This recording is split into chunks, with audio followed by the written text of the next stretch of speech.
Good evening, race fans, and welcome back to RTO Esports. It is Season 7, sponsored by Track Titan. After a scintillating Season 6, we are back.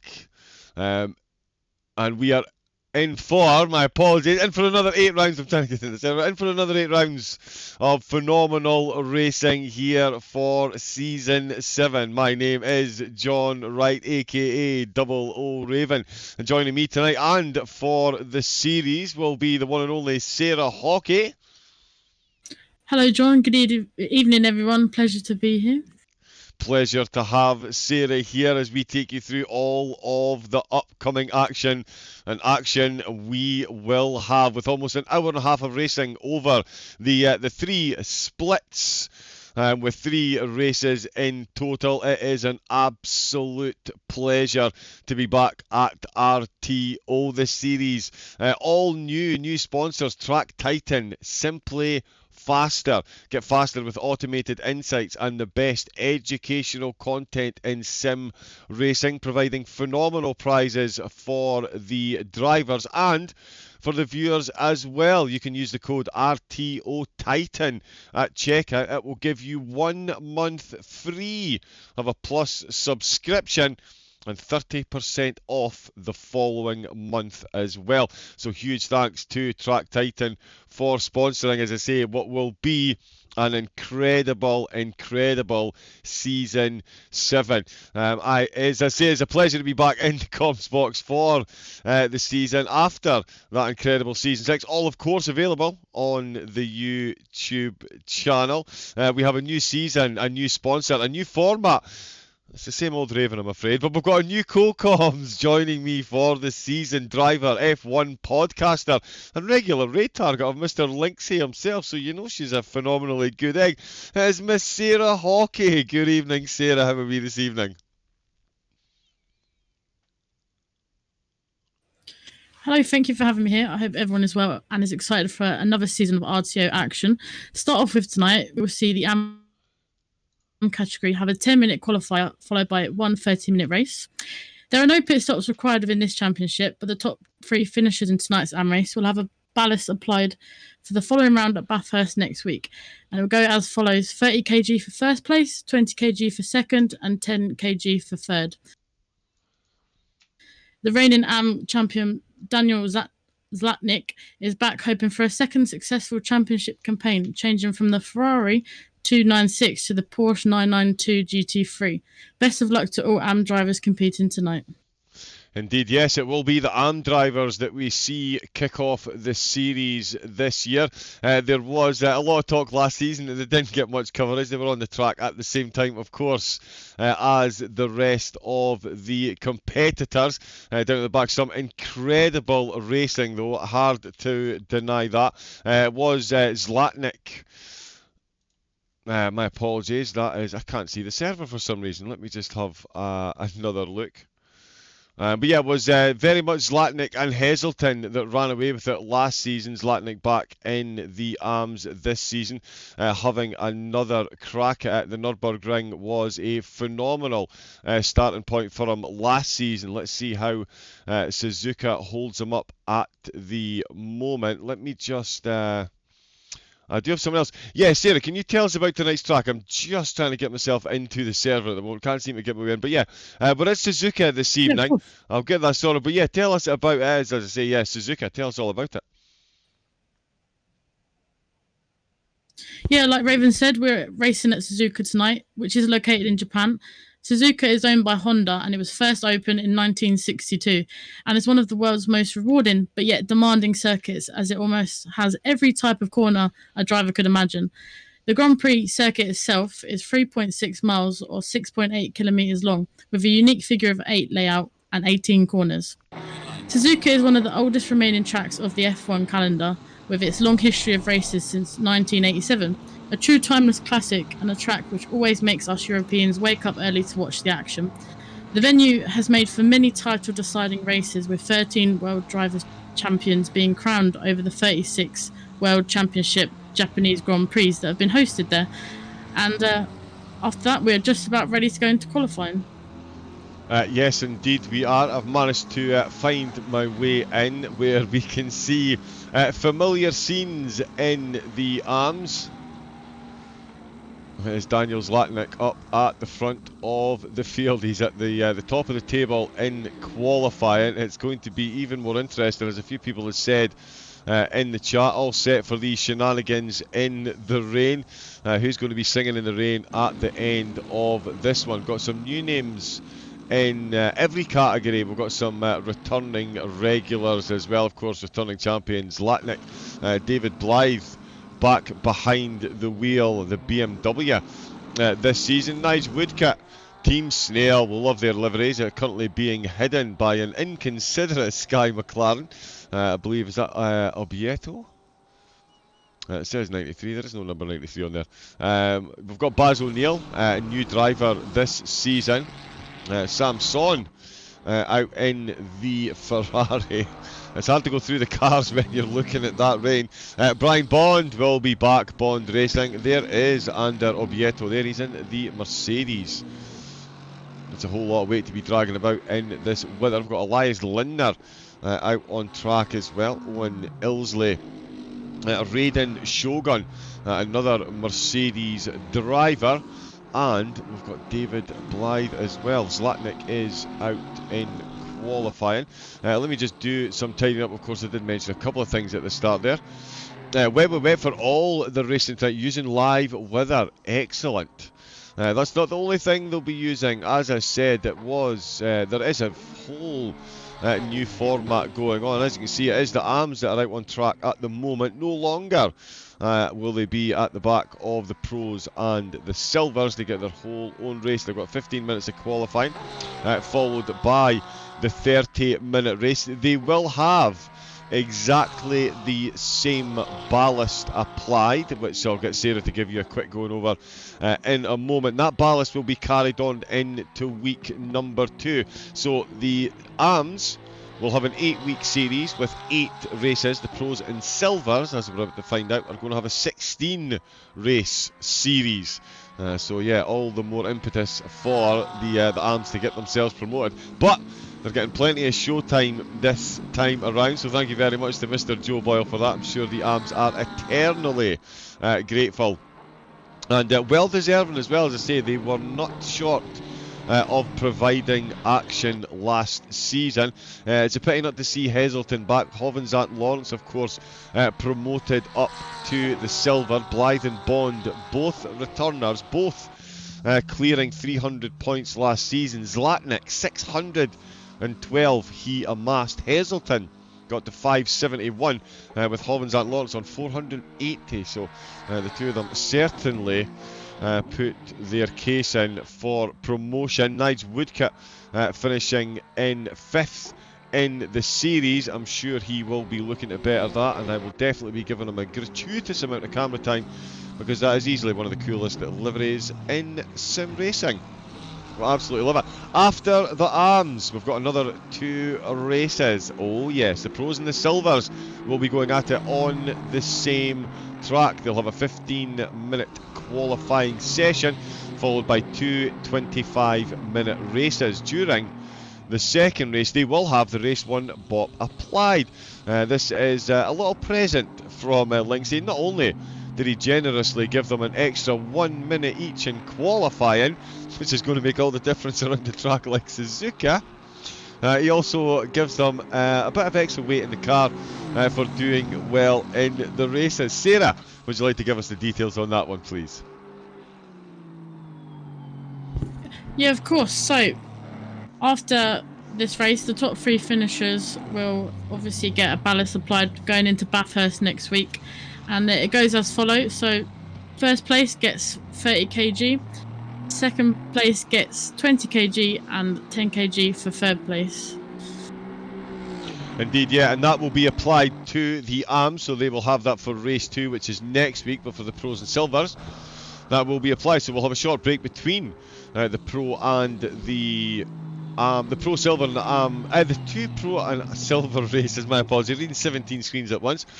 So yeah, so we will have that, but it will certainly make for an absolutely incredible season. We will talk more about the pros and the silvers later on, but this is all about the AMs at the minute, and it is Ander Obieto and Raiden Shogun who are making it all about the Mercedes. At the minute, that is a 0.6 of a second separating them, with O'Neill at 5 seconds ahead. They're only just into qualifying. The track is getting wetter and wetter. We've still got 8 minutes. We will discuss the rain. One of the high points for me in season number 6, it was the calendar. Misano, Nürburgring, Laguna Seca, Donington. Please go back and watch that. Hungaro, even the Hungaro train, where overtaking isn't possible, incredible. Zandvoort, Suzuka, and Monza. Suzuka making a welcome return to the calendar. As Sarah just mentioned there, we're going to have Bathurst next week. We've got Indianapolis for round 3. Then it is Oulton Park. We've got Imola for round 5. My beloved Barcelona is making an appearance for round number 6. And then quite possibly 2 of the most overtake heavy tracks on the game. It is, of course, Paul, that straight Ricard, and Kyle Lamy. 2 absolutely phenomenal tracks to end off the series. 8 races each for the AMs. 16 point scoring opportunities for the silvers and the pros. The whole series again sponsored. Massive thank you to Track Titan. Simply faster. Get faster now with automated insights and the best educational content in sim racing. Get yourself over to tracktitan.io and get signed up. And when you go to the checkout, be sure to put the code RTO Titan. That's RTO TITAN, and that will give you 1 month free on the Plus subscription, and then give you 30% off the following month as well. Absolutely incredible. So thank you very much to the sponsors, not only providing that generous offers for the viewers, but for the winners in all 3 categories. Third place in each category will receive a Titan Plus membership of 3 months. Second place in each category will receive a Track Titan Plus membership for 6 months, and first place in all 3 of the categories, AMs, Pros and Silvers, they will receive an annual Plus membership on the Track Titan website. So massive thank you to Track Titan for sponsoring the series. Do go over and support a company that are doing a phenomenal job supporting organisations in the background and drivers out on track. We're starting to see, we're seeing a car going completely the wrong way there. Interesting scenes out here, Sarah. I did say to you, it's of course your debut with myself. Not in the co-coms, but it is your debut alongside myself. And I did say you were in for an absolute treat this evening as far as the level of racing and racecraft. The rain really does just turn it up that extra notch, especially a track around Suzuka with that turn 1. Oh, 100%. As I was just about to mention, Ilsley and Linda did split the 2 Mercedes up, but as I said that, Obieta then just pipped into second place again. Yeah, certainly not to be separated here, the 2 Mercs. And Linda's done very well to get close. Wow, absolutely ragdolling that Ferrari through there. As it is the Mercedes, I tell you what, we'll jump on board because it is an absolutely incredible track, and I could not agree more with what Sarah said. It is absolutely the type of track that gets us Europeans out of our bed at all kinds in the morning, cooking all kinds of meals to watch races around here. It has remained reasonably unchanged. In the grand scheme of things, this is effectively the same track that was born into existence back in 1962. Of course, it is at the moment 3.6 miles long. Hasn't been changed since 1983, when it's if it ain't broke, don't fix it. Suzuka Japan, 18 corners in total. You've got 8 to the left and 10 to the right. There's only 48 metres of elevation, but some of the corner cambers, yeah, far more horrifying than any Laguna Seca straight drop or was it? I haven't put anything on for what game. Another Linksay stream setup. Pro Strimmer, ladies and gentlemen. Absolutely.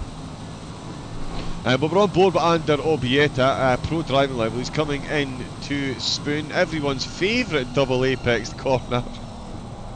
Absolutely. If you want to talk about corner exit speed being the top 2 percentile of important stages of a corner, spoon is the epitome of that, because that corner exit leads you on to the back stretch, and of course 130R. A little bit of a lift, absolutely throw in, although there's going to be a whole lot of lift in here. 2 wheels, oh, and that's gone far too wide there. The lack of grip, the driver's used to much more grip than that into the Casio triangle. He is going to get another lap out of that. Yeah, he made it, but isn't it just cycling through semis and games? Yeah, we'll keep it up, but we're definitely on ACC. That is for sure. He's going to come across the line. Turn number 1. Now, there's a lot of turn 1s out there that get a hard time, Monza, but I tell you, Suzuka turn 1 for me is easily one of the most difficult, especially going side by side at the start of a race in the cat and dog like rain. Through the anti-bank curves we go. These are going to be a whole lot of fun. So let's do Snake, then through the anti-bank curves, and you can see exactly why they're called that. As the car furiously tries to roll over to the left. I've got some experience myself here. If you miss the track here, it's very easy to end up trying to avoid damage in that escape mode. So brave on the curbs there. I hope you could see that on screen. The lateral movement at the front of the Mercedes into the Degners over the entry curve.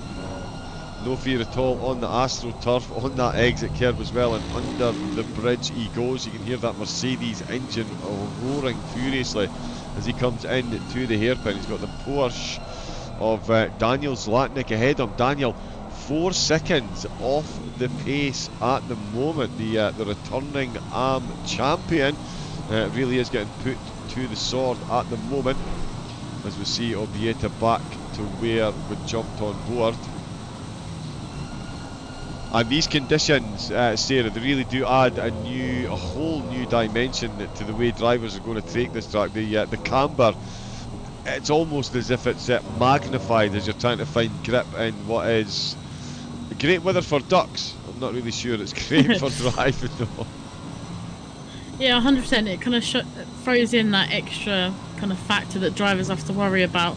Like you say, all the drivers know the track, but when the weather comes, it's almost like a completely different track you're driving. Yeah, the limits can change. The limits of grip can change lap on lap around here. They definitely are. The rain is not letting up, and the track temperature is not warm either. 19 degrees.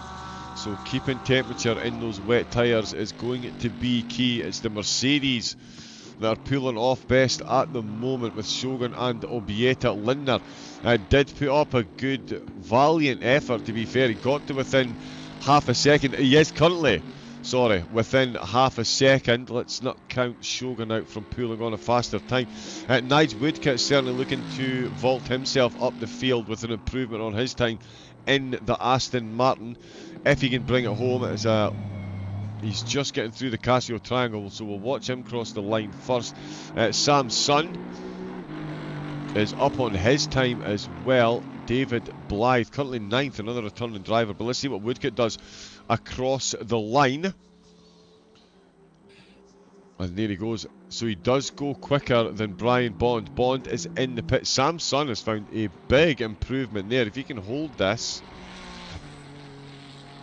he's going to have just a on, good time on his hands. just on board with Zlatnik, obviously our reigning AM champion, and I've got to say that Porsche does look like a handful around this track in these conditions. The back end just wants to keep swinging out on him, unfortunately. Yeah, I think it's a fairly safe statement to say that Porsche looks like a handful. I think you can pretty much just stop after in these conditions, because it is, it is most definitely a handful.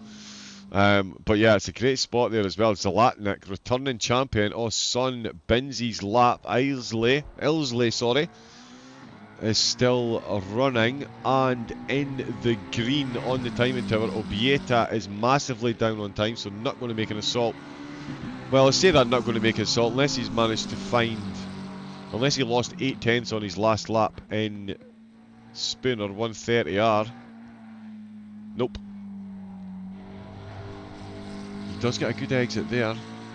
Ilsley, oh sorry, that's Ilsley that we're watching because he is quicker at the minute. Obieta is through the Casio triangle. Yeah, no, he's 7 tenths down, unless he's lost it all in one corner and about to miraculously find it and not pulls into the pits. Let's see what Ilsley, because Obieta's just pulled into the pits, because it's Ilsley who's in the McLaren, pulls into the Casio triangle right at the death.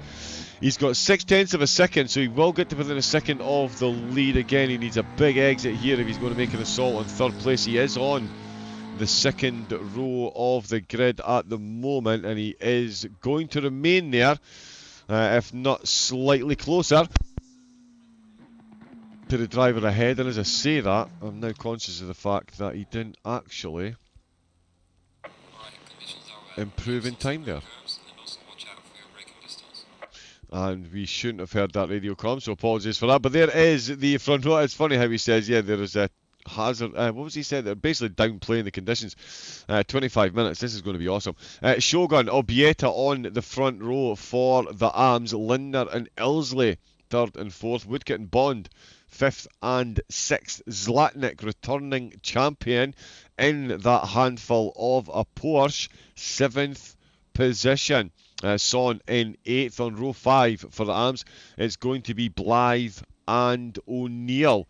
And just as a nice little, I do like to see this, no one driver taking all 3 purple sectors. Shogun did do his best though, but he was beaten in sector 1 by the Ferrari by 4 tenths of a second, which is quite a sizable gap. Even in fact, the Ferrari 2 tenths of a second quicker than Obieta as well in sector 1. Obieta quicker than Shogun, but Shogun did take 2 purple sectors with a 2-minute 10.5. The Ferrari though, looking very good there in 3rd position.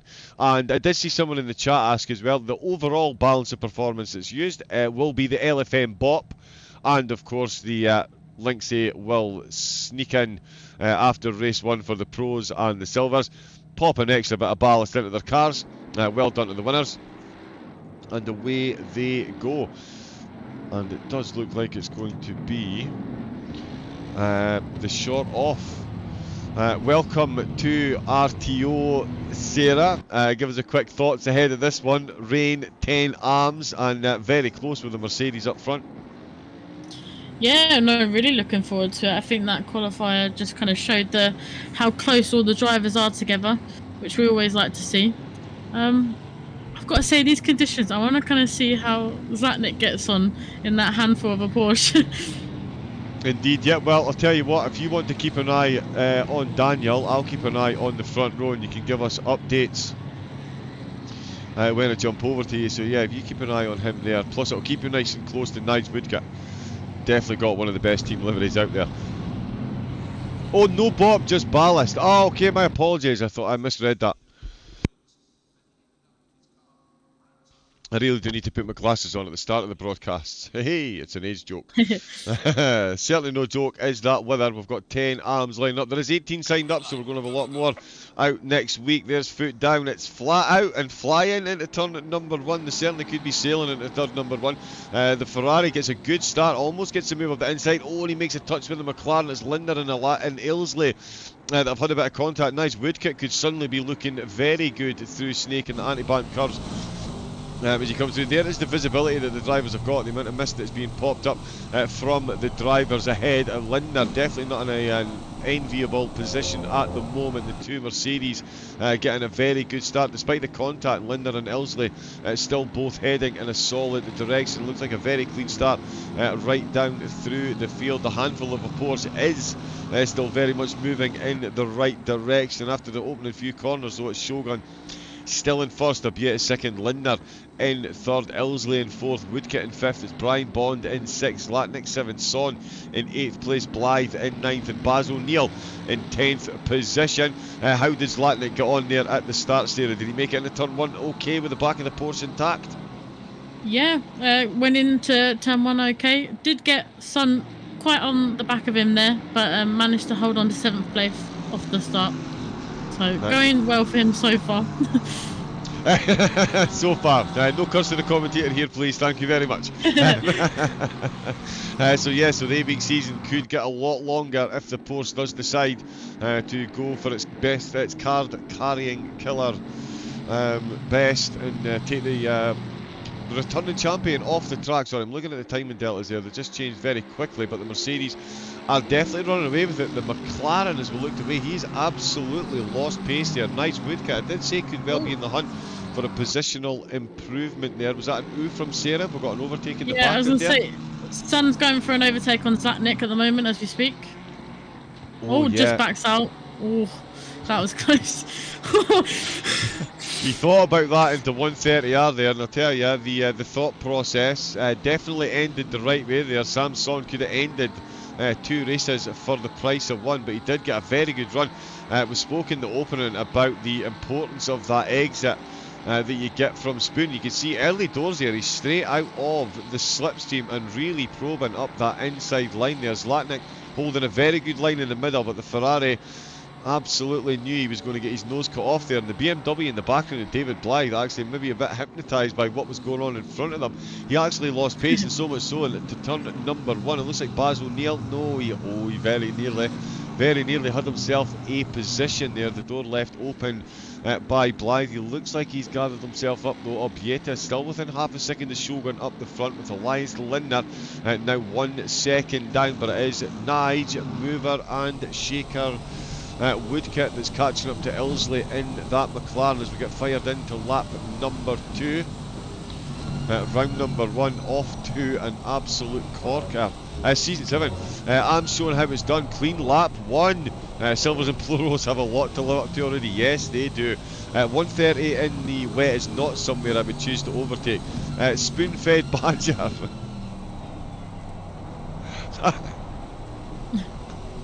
That is a very good name. I did see a longer name in the chat there. Good evening to everyone in the chat. Apologies. We haven't really said a proper hello this evening, but there's been lots going on, lots to cover. Nice Woodkit setting the opening fastest lap. We've got Ander Obieta still keeping an eye on Raiden Shogun. I keep going to say Rui Shogun because of a UFC fighter, but it's Raiden Shogun. He's certainly keeping an eye on up ahead. 8/10 of a second though, so another couple of tenths for Shogun. We'll see if he can keep stretching that gap out. It is a game, a cat and mouse in these conditions. Oh, you can just see a lateral movement on the back of Obieta's Mercedes there. He is having himself some absolute fun.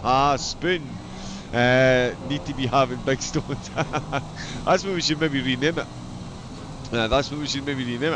Speaking of the fortitude required, how is the Porsche of Zlatnik getting on? It looks like Self and Son are still engaged in a battle there, Sarah.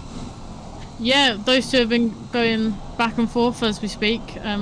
Son kind of peeps his head out, but doesn't quite get the move done.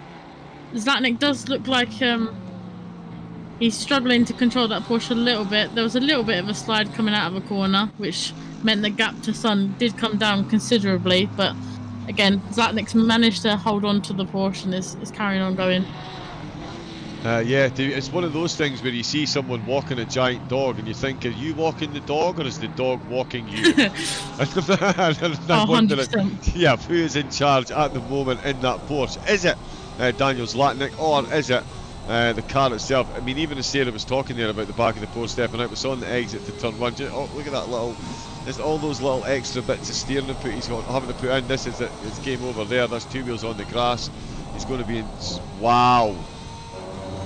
Well, so is what I know about car control. Sorry, go Sarah. I was going to say, I saw that as well. The 2 wheels on the grass. I said, can't it fine there? Yeah, can't it very fine indeed. Yeah, that is a brave brave move. Clean up on aisle 2, I would say as well. Samson still in a battle though, but now it is Blythe in the BMW. I don't know if you saw it in the background, I did catch sight of it. Blythe and O'Neill, they're still trying to overtake one another. O'Neill having a couple of good goes at it, but Blythe, a wily campaigner. Zlatnik, he spun. Zlatnik in the Porsche spun. Yes, and also Sun and Blythe have gone around as well. Oh wow, so the wet conditions, phenomenal spot there, yes, so coming through the hairpin. Oh, he's locked up through the hairpin on that inside curve as well. How did he even keep the car going at that point? He must have his steering wheel turned down so far. Oh yeah, look at that. Trying to gently steer into 200R, he goes into the wall. Oh, and then there we go, the BMW Blythe, yep, he went round as well. I'll see if we can catch that one. Yep, so he tried to take avoiding action. He ended up on the siding at the side of Spoon. Son as well, his forward momentum was certainly interrupted massively there, taking avoiding action from the Porsche. Oh, in the back of that car. And that is going to be a bizarre feeling for the drivers now on overly warm tyres, although you can see there actually that's a great shot. If anybody's thinking the car was out of control there, the Ferrari of course was getting onto the wet part of the track to try and cool those tyres down. There is a bit of a dry line forming. It's going to be an interesting dynamic in the Pro and Silver race with so many cars on the track. Oh, and the Mercedes, the race leader, as we come to him through the anti-band curves, he's just lost the back end. It's absolutely stepped out on him, said no thank you. No grip whatsoever. Oh, big collision between Linda and Owsley, as Linda looks to... Oh no, not... It wasn't yeah, could be Linda and Owsley, is it? Yep, back of the Mercedes. Oh, the back right wheel touches the curb, the nose fully touches the fence, and he's got to hold his brake as two cars go through. Let's see if we can catch the other incident. Is Zlatnik on dries? Yeah. Sorry, my timing sheets were changing this. I don't think it was Linda and Isley that were caught up in that incident with the leader. I think it was someone else coming through the field that accidentally came in contact with Obieta. Right, okay. But come on, mate, that is Obieta. Obieta spins again. Oh wow! Yep, we're on his. Just returned to garage there, so he's had some serious issues. Whatever's happening to the Mercedes, it's happened to both of them because Raiden Shogun is down to 3rd position. Yeah, potentially, like you say, when you spin, even in these conditions, when they get overly hot, trying to get the traction again is near on impossible. It is indeed, yeah. We've got the eye in the sky, Mr. Linksay. Spotted it was Brian Bond was the other car. Oh yeah, a bit of damage there. Yep, that was the other car that was coming through. And the other question was, is Zlatnik on dry tyres? That is a good question. It doesn't, like from first glance there actually, it doesn't look like it. No yellow mark, really, no. So that is ambitious if he is on dry tyres. Yeah, no, he's definitely on wets. Those are definitely grooved tyres. I'm not sure if the resolution is going to be high enough for you guys and gals at home to see that. But yeah, I can assure you there is grooves in that tyre. So yeah, so the post driver really is just struggling. Just not quite got the setup. Obieta retires to the pits. Shogun now in 3rd. So Brian Bond hit the leader on the rejoin. So that's where we're seeing the damage from Raiden Shogun. So they got a phenomenal start at the start of the race in these conditions, but the conditions have caught them out. The AM's really on the receiving end of a lesson from Suzuki here. And Owen Ilsley and Elias Lindner. It's an ill wind that blows nobody some good. At the moment, the ill wind is blowing the good in the way of the Ferrari and McLaren drivers. The dominance of the Mercedes has been questioned and challenged by the rest of the field. And it's the Italian and British manufacturer that are coming out on top, and Nige Woodcock could be looking to put his Aston Martin on the podium as well, given that we've got some damage there to Raiden Shogun. Again, Sarah, we've talked about this, but you talk about changing factors with the weather. You get round a couple of corners, the grip of the car changes. When you're carrying a bit of aerodynamic instability in these conditions, and the car just reacts differently every time you do anything. Samson's round. Samson is round the wrong way. We'll be keeping account of the number of times that I jump all over a question that I asked Sarah. I did apologise pre-broadcast for that, but we can see on the way out with Spoon. Oh, it's a good exit as well. It's a phenomenal side-by-side with himself and David Blythe. And you want to talk about the importance of the Spoon exit. Please don't make contact on a straight. Oh, we have the leader. I think he's just spun. Actually, no, it wasn't. It was Isley. The one in the second place. Elsley. Our second place. Yeah. Spun round. Oh, so facing through the turn wrong way number currently. one. He is facing, sorry Sarah, there's, we've got a replay. Oh, so the Ferrari gets the move done up the inside of Spoon in the rain, and the Ferrari, that's so close there. They were both jostling for position, and that, ladies and gentlemen, you are right, race fans young and old, that is Nige Woodcock taking a podium position. Who'd have thunk that? Isley there, side by side, full-blooded racing from both of the drivers. A phenomenal overtake through Spoon. Comes a cropper through the snake corners. Elsley spun, but can't get moving. Has he managed to get moving now? Oh, he's not. He's still... Yeah, currently facing the wrong way still. Wow. So there we go. The tortoise and the hare had a race. The tortoise won.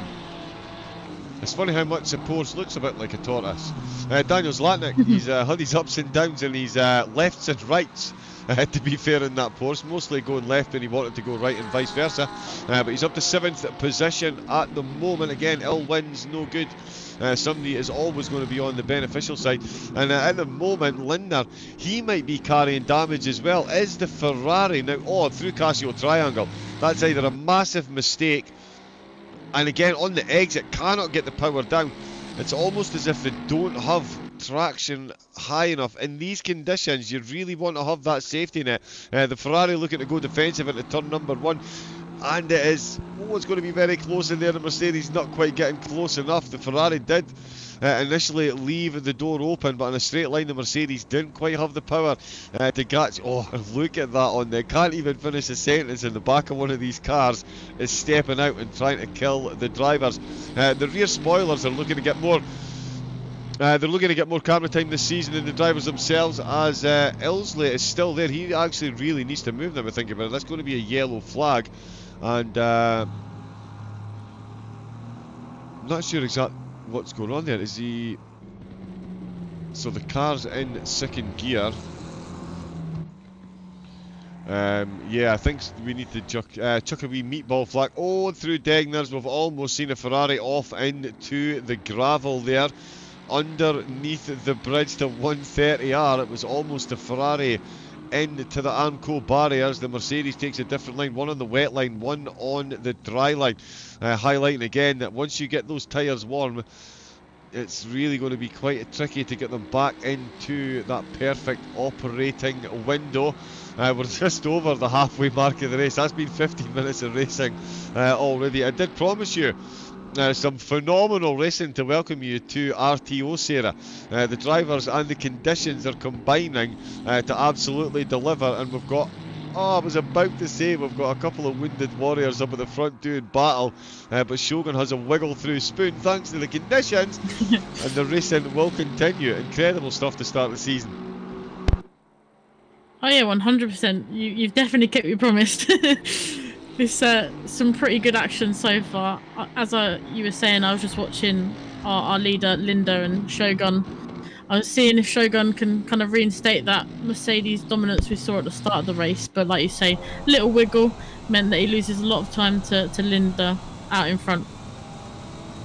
Indeed he does, yeah, as they come out the Casio Triangle. That gap now half a second increased. Oh, what fine margins into turn number 1. You can see how much spray's going on. You can hear those puddles. I hope you can hear those puddles at home. Let me know if you can. They do sound phenomenal. There it goes. If you can't, I will fix the audio to make sure that we can next week.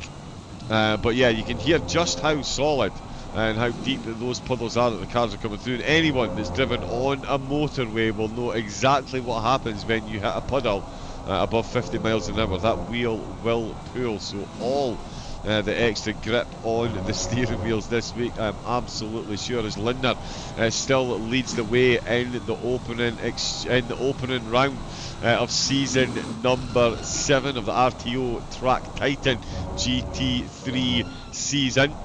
And in fact, in all of the excitement, I did forget to pop that up as well. Got to say, honourable mention to Woodcote in 3rd place, just nice and consistent so far. Trying to keep that 3rd place in the Aston Martin, which again can definitely be a handful in these sort of weather conditions. It definitely can. It definitely can. He's actually lapping faster than Shogun at the moment, which is good to see. That's some incredible times. I did think he might have a chance of catching up to the back of the Mercedes. He's had a few wiggles now at the moment, and yeah, a bird in the hand is worth 2 in the bush, especially when there's a possibility of drowning while making it to aforementioned bush. And certainly Nige Woodcote bringing home a podium. I mean, if I was... We're in the arms, Sarah. We'll obviously be in the pros and silvers there. I think it's safe that you've got much more driving talent than me. But if you're in the arms and you're rocking up to start the season, it's an 18-car grid. You've only got 10 competitors on the field. It is piling down with rain at Suzuka, and someone comes and says to you beforehand, you're walking away with the 3rd place at the end of this race. You're walking away with a massive smile on your face. Oh, 100%. I'll be beaming from ear to ear. Yeah, absolutely, and I'm sure Nige Woodcote will as well. Anything on top of this is going to be an added bonus, and that added bonus could be coming sooner rather than later. There's less than 7 minutes left to go of round number 1, and there's less than half a second once again separating Shogun from Lindner, which does lend credence to the theories that the McLaren is the dominant machine around here. They took the front row in qualifying, and they had the lead of the race. A few wayward moments have seen them ejected from the top spot of the podium, but Shogun, despite those little lateral moments, he is clocking the fastest laps of the race. Just as I said, Woodcote was lapping faster than them. He clocks the fastest lap of the race. So yeah, love the competitiveness right there. But into the hair, ever so slightly clumsy. He's not going to take any benefit from that. Of course, he does redress the position straight away, doesn't try to throw it up the inside. A little bit of contact in the rear. Absolutely nothing wrong with that in these conditions. But beautiful racing so far. You can see definitely in no way, shape or form an overly aggressive driver. Once again, RTO, the racing here is incredible. Of course, it's all back catalogue on the YouTube channel, so if you're on the Ferry channel now, RTO Esports, please do subscribe to the channel and give the stream a thumbs up.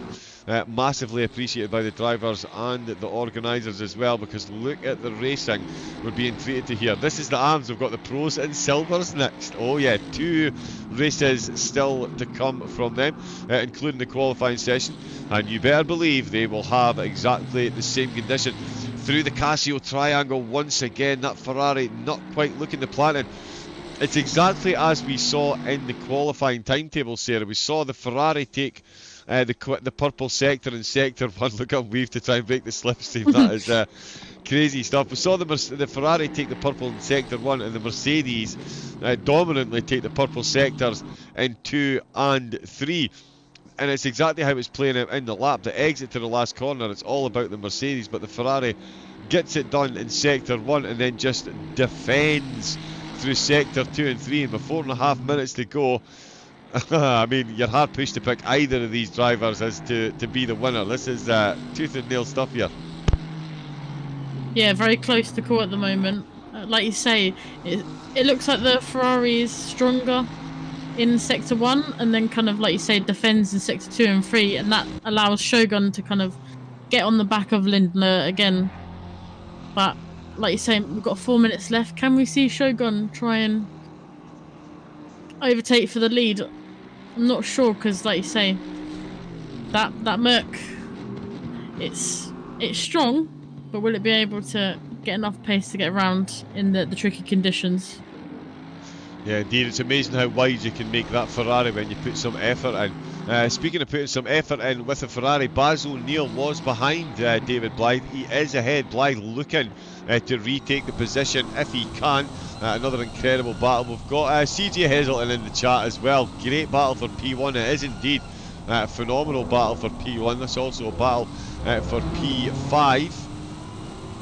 Slightly diminished grid for the opening round. There'll be 18 for next week's round, so I'm sure all 8 drivers here will be eternally grateful to bring home the points they're doing. I'll give them a great head start over the upcoming rounds. Blythe running a bit deep into the hairpin then, so let's go back to the battle for the lead, where we see Shogun bravely using every millimetre of that exit to 130R. A braver man than I, that is for sure. A couple of wheels on the wrong bit of that AstroTurf, and you will have your nose very much facing in the wrong direction. Let's see what the Ferrari tries this time.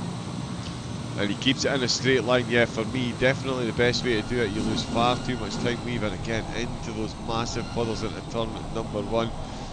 The Mercedes closes right in. It really is an uphill task at the moment. I often ask during these moments, is it better to be the chaser or the chased? For me, Sarah, no matter how nervy I get with a car close behind me, in these conditions you absolutely want to be the car in front leading the way here.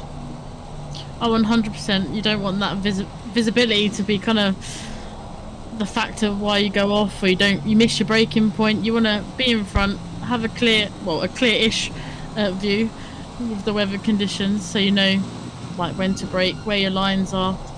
Because when that mist is thrown at you, being the car behind, it makes everything 10 times more difficult. It really does. It really does. God, they couldn't join this season. You did get an honourable mention. I was really devastated to see you couldn't join, because the battle between yourself and Daniel Zlatnik in the arms, that was incredible. There was only, 40 points separating the two of you at the end of the season. So yeah, nice. Woodkit obviously returned, Blythe and Bond both returning as well, so it would have been an incredible season. As I say, we've got 10 started this one. We've lost 2 drivers so far. There's 18 signed up. They'll be here for week number 2. Oh, and there is a moment on the way out with Spoon. I did mention how important the exit to Spoon was, how nailing it was, and you can see massively magnified just how important that is, as Shogun maybe has been given a gift from the sim racing god. No, not close enough. He really has to back out of it. How much momentum has he lost?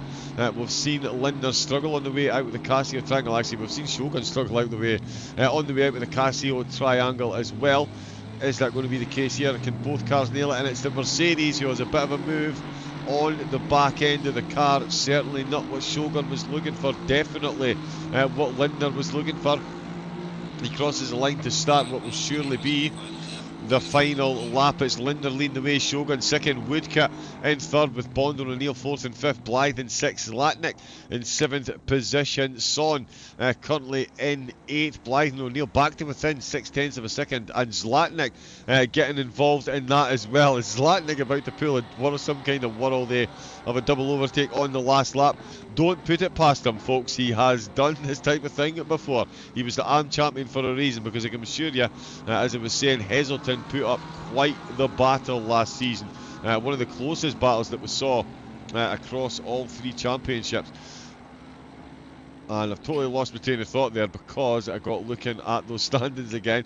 But incredibly close. We are on the last lap. It is Lindner and Shogun. Lindner has put on a phenomenal defensive performance through Sector 2 and 3 so far. Can he continue? You can see the Mercedes really is probing now. Coming into the hairpin with no the Mercedes. Oh, he's tried to go round the outside, or is he trying to get a cut back on the exit? He's really opened that corner up. Yeah, a bit too much there if he was going for the cutback. It was certainly a good idea. And you can see that Aston Martin, he is lurking in the background. The slightest misfooting by either of these drivers, and Nice Woodcut will be there to pounce the lines. Lindner comes into Spoon for the final time of Askin. 11 laps in to this one. Oh, very drifty with Lindner there coming out there. Manages to hold on to it. He did embrace his inner Vin Diesel there and give it the full Fast and the Furious through Spoon, but I think Shogun, exactly as we were saying there, it's better to be in front in this one because it's so easy to not only miss your braking zones but get wrong footed by the driver ahead. Oh, Lindner does keep it between the mayo and the mustard. Shogun does not though. Doesn't get a penalty, which would be so easy to do for the track stewards in these conditions. But out of the final corner, the Casio triangle, he's in another wiggle. The back of the car still trying to step out on him. Elias Lindner, full concentration from start to finish. He does cross the line, he does take the checkered flag. 12 laps in, very good win indeed for Elias. Elias gone the Ferraris as well. Raiden Shogun with a hard fought second and takes the fastest lap, and Nige, best livery in sim racing. Woodcut brings home a podium as well. Brian Bond is just exiting the final chicane in the McLaren. Unfortunate contact with the race leader early doors, but he's right at the ship and he's crossed the line in a very good 4th position in the opening round. Baz O'Neill closely followed home by Zlatnik. Zlatnik did get an overtake done. He got the move done on David Blythe. Blythe is carrying damage. So we've missed that one there, but it is going to be O'Neill that's going to cross the line in 5th position, closely followed by Daniel Zlatnik, who pops out the slipstream, only 3/10 off of 5th position. Who'd have thunk it? Not I. David Blythe finishing in 7th position with a battered BMW, it's safe to say. He's going to take that checkered flag. Certainly Spartan Racing, a Spartan temperament certainly would be needed to drag that one home. And Sam Sundner in the Ferrari. That is some big damage on that car there, but what a race that was. Incredible stuff, Sarah. And yeah, right down to the death there, but Lindner, Shogun and Woodcut all very well deserving of those podium spots. 100%. I was thinking to myself, if the race was any longer, I think Woodcut would have been able to get on the back of our front too. He was ever so heavily creeping up to them in the last few minutes of that race. Yeah, he really was. He really was. And of course, in the Porsche there, making it look easy. In the end, yeah, really great driving by Zlatnik, the returning champion. Great. I've missed those results. They moved a bit quickly, but we're going to move on to the pros and the silvers. We'll get some highlights of the racing that we have just seen. What has happened there? My apologies. There we go, that didn't load up. It is Season 7. That was round 1 for the AMS. So the top 3 from that race. There's Brian Bond in the chat. Great result tonight, Brian. Nicely done. Saying hi to Hezi as well. Pedro saying congratulations to all the drivers. The weather conditions added an extra level of difficulty to an already demanding track. Yeah, absolutely 100%. Cannot disagree with any part of that statement. Let's get ourselves some highlights up on screen though. As we, yeah, Sarah, some phenomenal action through there. Daniel Zlatnik really struggling in qualifying, but brings home a 5th. The Mercedes not having a great race, and the Ferrari managing to bring home a podium along with an Aston Martin. So quite the turn of results given the qualifying, but given the conditions, not really a surprise. We saw the order turn pretty much on its head from qualifying. Yeah, like you say, no surprise there really. Although I was surprised with Obieta in the Merc there.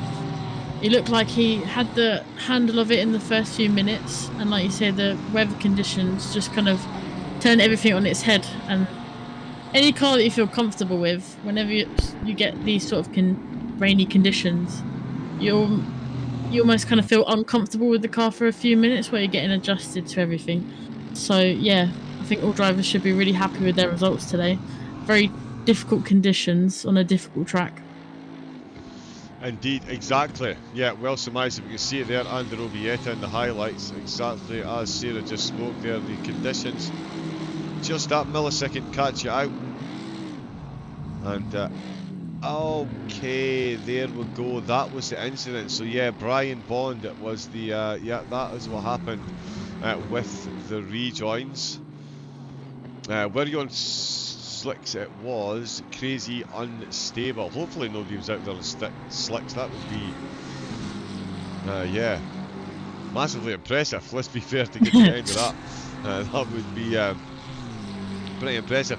We've got some highlights running. We'll be back very shortly. Well, we're not going anywhere. We'll be back with more racing action very shortly. The pros and the silvers will be taking to the track. They will be combining on the grid. But it will be two separate championships for them both, for the RTO Track Titan GT3 Season 7. Get faster now with automated insights and the best educational content in sim racing. Get yourself over to tracktitan.io and get yourself signed up to one of their insightful telemetry apps and get up to date on all the sims that you play. iRacing, Assetto Corsa Competizione, Assetto Corsa, and all the F1 games as well. Not only will the top 3 drivers from each of the ARMS, Silvers and Pros be receiving respectively a 3-month plus membership, a 6-month plus membership and an annual plus membership for first place in all 3 championships. For you lucky viewers at home as well, you can type in RTO Titan at the checkout and that will give you 1 month free of a plus subscription, and it'll give you 30% off your next month as well. So get yourself over to Track Titan and help support a company that are supporting streamers, help support broadcasters behind the scenes and in front with the drivers as well.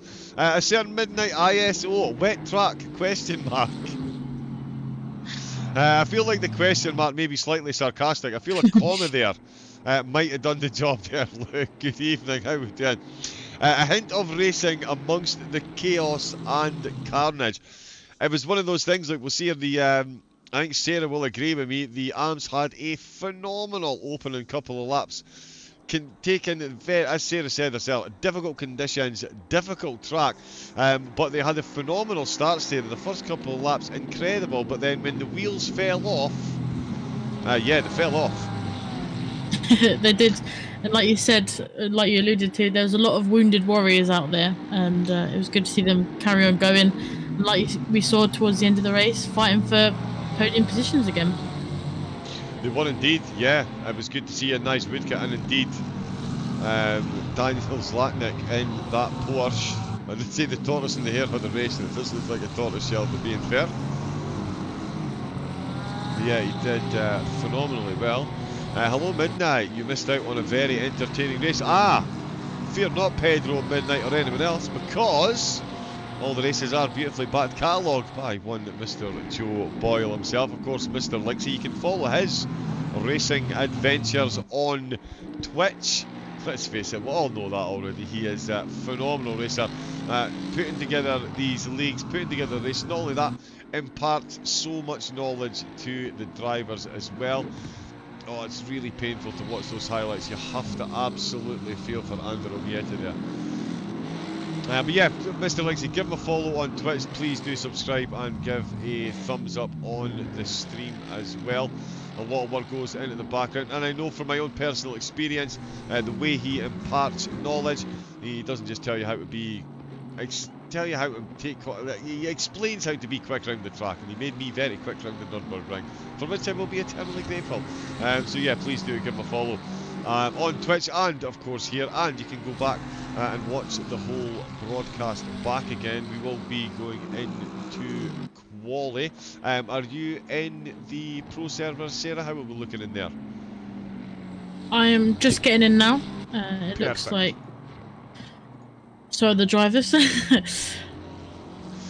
I will let you know when I'm fully in. Perfect.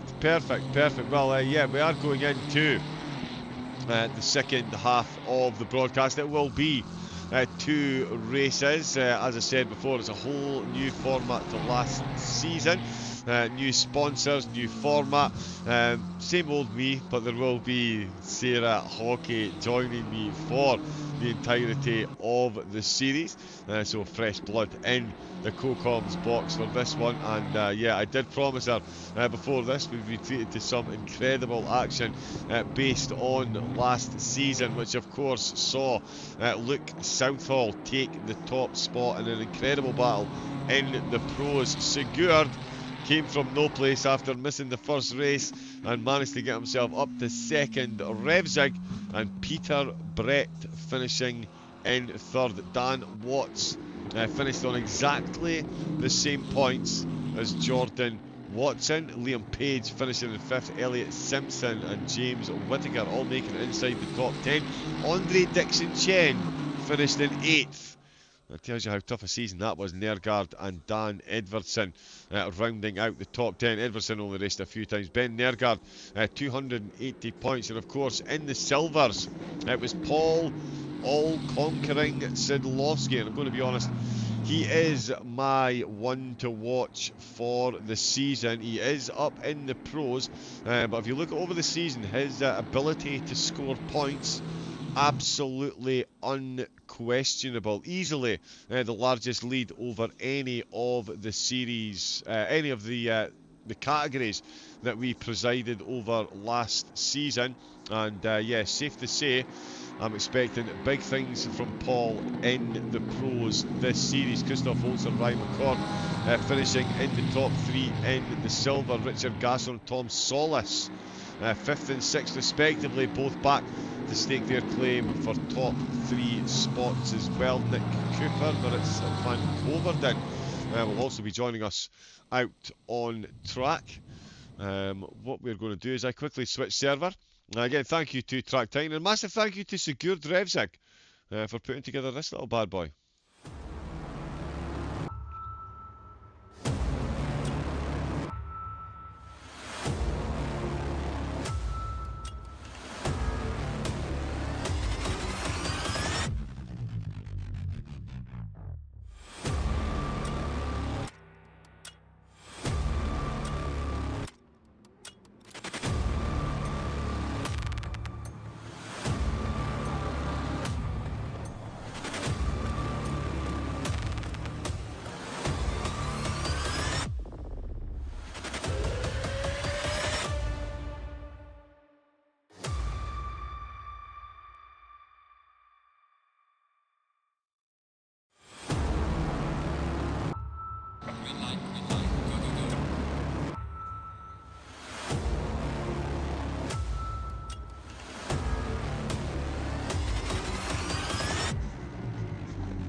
And we are back, and yes, I kind of caught myself out ever so slightly.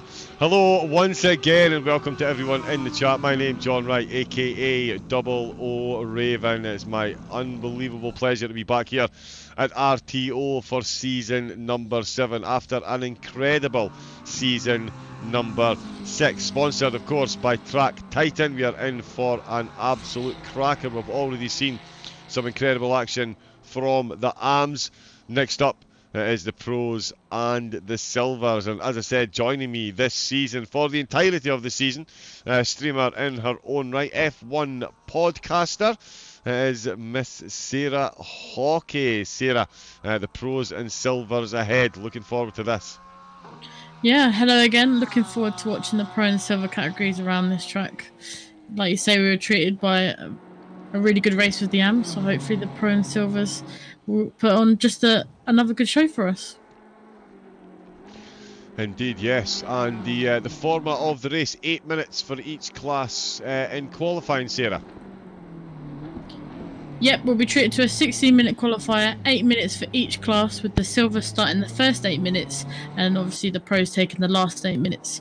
The qualifier is then followed by two 25-minute races. Again, there's no pit stops required within this championship, but the top three finishers in tonight's first pro and silver race will have a ballast applied for the following race 2 this evening. So again, it's 30 kg for first place, 20 kg for second, and 10 kg for third. And then the top three from race 2 of this evening will then carry the same ballast into round 2 at Bathurst next week. Yes, indeed. It's almost, it's almost enough to make you want to finish in 4th place at best, because it is, as Sarah said, Bathurst next week. We've got Indianapolis the week after that. Then it is Oulton Park, Imola, Barcelona, Paul Ricard, and we finish off with Kyalami. Some absolutely phenomenal tracks. Much like last season's calendar, Misano, Nürburgring, Laguna Seca, Donington, Hungaroring, Zandvoort, Suzuka and Monza. Absolutely incredible tracks, which lend themselves to some really fast overtaking action. As we see our first casualty at turn at number 1, Ben Nergaard, out of the pits and straight back in again. And there is no differentiation on the board between the pros and the silvers.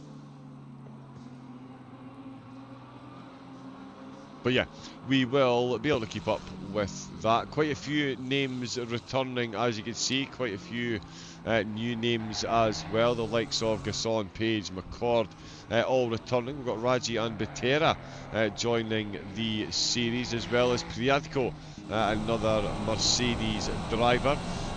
We've also got Leo de Braga, or Fangiero, which is quite the surname that I'm going to stumble over quite a few times this series. I thought I would just throw that out there already. And I'm the one that's been handing out lessons on how to say these, apparently. So some top names out there, of course, Watts and Revzig. The RTO2, as I affectionately call them, the racing between these two, absolutely legendary from last season. Cannot wait to see that battle reignited this season. Good to see a good mix of cars as well, now that we're using the new balance of performance. And yeah, the bot being added. But yeah, again, Sarah, it is, we're here, it is a difficult track, it is a testing track, but it is absolutely a fan favourite. 100%, I think we can all agree that Suzuka is definitely a driver's and fans' favourite. Although, like we saw in race 1, it is prone to extreme weather changes. For example, we can have monsoon one day and then clear skies the next. But today we're treated to a monsoon-like weather. Suzuka is a site of triumph and unfortunately tragedy, with major incidents occurring, resulting in measures to improve safety over the years. The hairpin, also known as 1011, was named Kobayashi Corner after Japanese driver Kobayashi passed 5 drivers with aggressive moves at the 2010 Japanese Grand Prix. Alongside obviously F1, there are additional events that are held and hosted at Suzuka, which include a round of the World Touring Car Championship, which was held in 2011 until 2013 on the shorter East Circuit, and then after that using the long Grand Prix course from 2014. Also held at Suzuka, the ever popular Super GT, Super Formula Single Seat Series, and the Coca-Cola Suzuka 8 Hours motorcycle endurance race, and a personal favourite of mine, the Porsche Carrera Cup Asia. Yeah, and I think after seeing the way the Porsche handled down here in the wet, I think it's easy to see why you're such a big fan of the Porsche Carrera Cup around here. Nige Woodke in the chat. Nige, how we doing? Good evening. The AMs last season, they were on track at the same time as the pros and the silvers. This season, you get to have your race, you get to put your feet up, and you get to analyse what you've just done, and then you can enjoy the racing that we are about to see.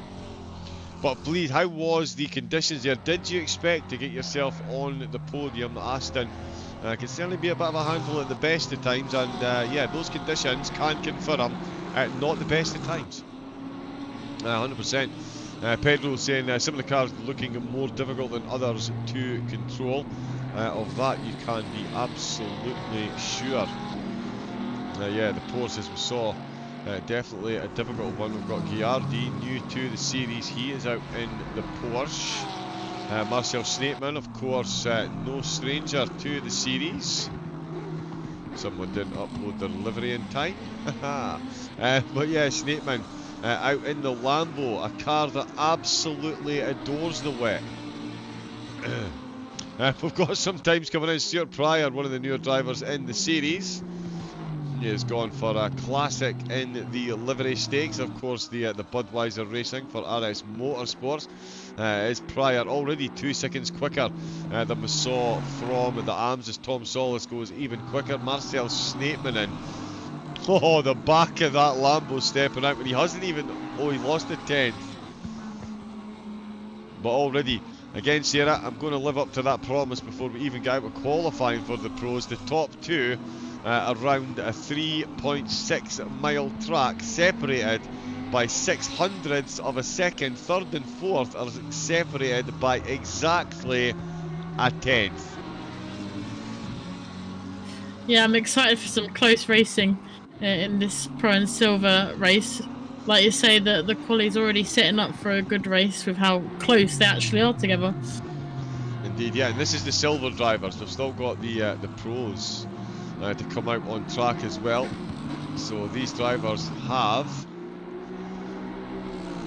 Oh yeah, that's counting down. So they've got they've got 2 minutes left to set some times. With a lap of 2:09, they're going to finish this one and get to start the next one. They do, of course, get to finish any lap they start before the 8 minute is reached and breached. We will see at about 7 minutes 50, or 8 minutes 50, 8 minutes 10 seconds or so. All the pros will start coming out and queuing. It does always make me giggle the way the pros pile out on top of one another to get their qualifying done and end up leaving themselves no room on the track. We've got 8 of the silvers have set times so far. Butera in the top 5, 2 Lambos, 2 McLarens and a Ferrari leading the way at the moment. Pryor, one-time pole sitter, now finds himself sitting in 7th place in the Aston. As you see, the Lamborghini wrestled round the last corner by Marcel Snapeman, and Tom Solis is about to go very quickly across the line and break Nick Cooper's heart. Nick Cooper is on to set pole, but Tom Solis has just reset the bar. Nick Cooper still chasing time at the last corner, though the one SimSport McLaren comes past the pit entrance and heads towards the checkered flag. He is going to beat Snapeman in. Is he going to get ahead of Solis? No, he is not. Half a second separating the top 3 in the silvers, and they are all now on their final lap. That's the way to start a series, Sarah. A second separating the top 4, and only 3/10 separating the top 2, and 3 different manufacturers as well in the top 5. That's a phenomenal mix up there at the top. Again, around an unbelievably difficult track. Oh, I definitely agree. I'm kind of excited to see how the Lamborghini fares around this track. Obviously, we didn't see it in the the AMS race, so I'm excited to see what the silvers can do in the Lamborghinis. Obviously, starting currently P3 and 4. Yeah, it will be good to see. Yeah, the Lambos, certainly the previous iteration of the Lambo was not a massive fan of the wet. The new car has definitely seen improvements. There's Richard Gasson with a phenomenal livery. We do like that one as well. And there is the pros all making a move out onto the track. Go, go, go, Team LFI, says Evil. Is my best yet. 3VUL Evil, I think. Nice to see another AMR on track indeed. Yep, we do have Pryor up in 7th. Gasson finding a lot of time on that lap. He needs a lot of time as well because he's second off the current pace. Let's see what he does across the line. Wow. Oh. So Sarah, I think Richard Gasson might have heard your question about how we're going to see the Lambo perform, and I think he can confirm it's going to do okay. Yeah, he must have heard me. It's like, I'm going to show you how well the Lamborghini goes around this truck. Yep, in these conditions, love it. We're going to call him Mary Poppins. Just, gliding his way calmly through. He's still out on track. I don't think he's going to be able to set this as a time because he is in the silvers. It was beyond the 8 minutes, which would be frustrating for him because he is going quicker. It is the pros, though, that are now out for qualifying. No returning champion in the race this evening, so no Luke Southall, which means it is Sigurd Revzig. Bono, my livery is gone. Yes.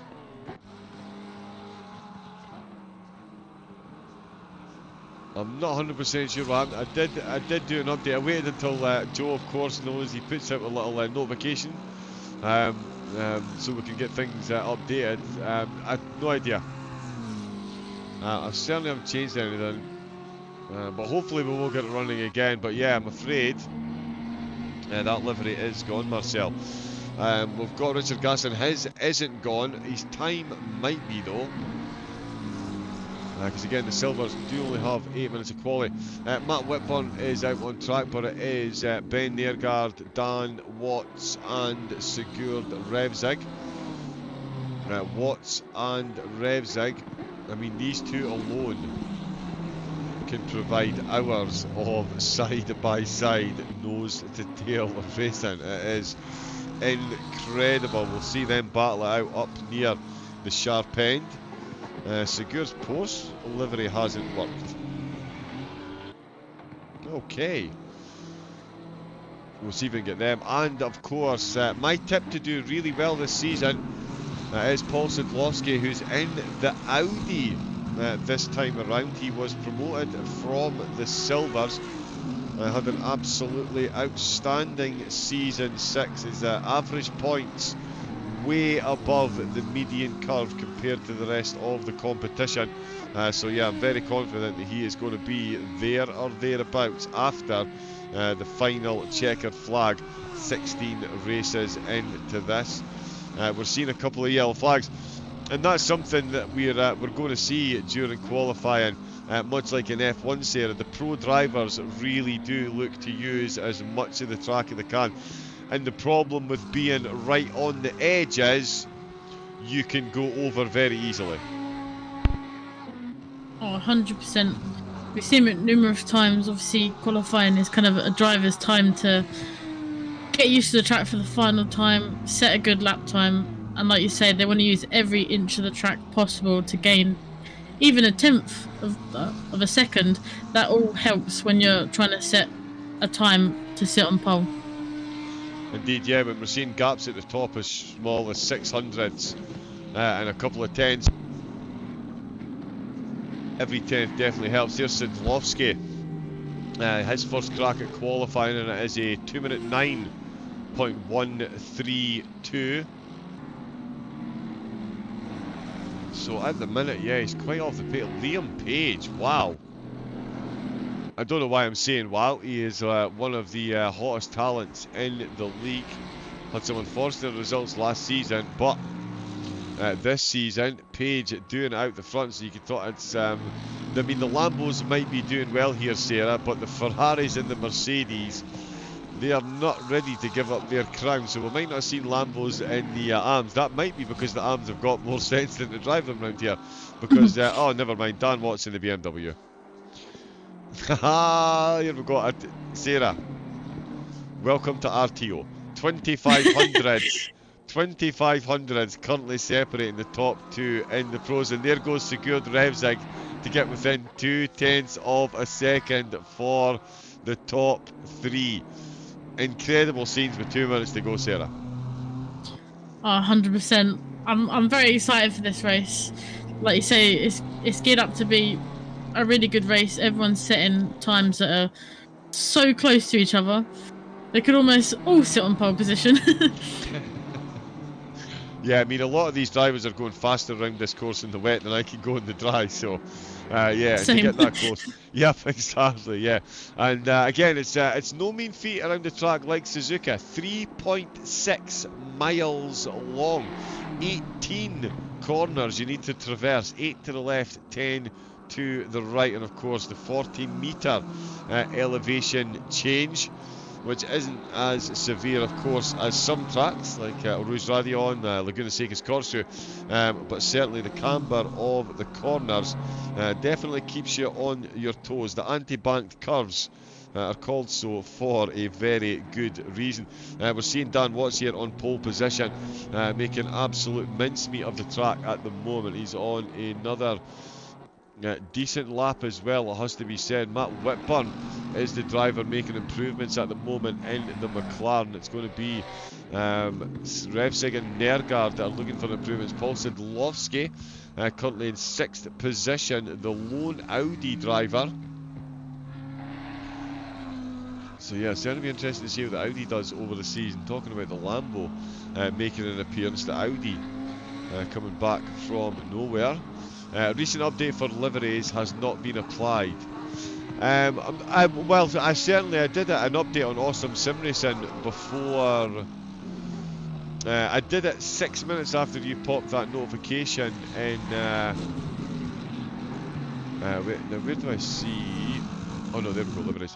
Yeah, so I saw you pop that notification in just before past the hour, reminding drivers to upload them. I waited 6 minutes and then updated, and I did do some updates today. 16.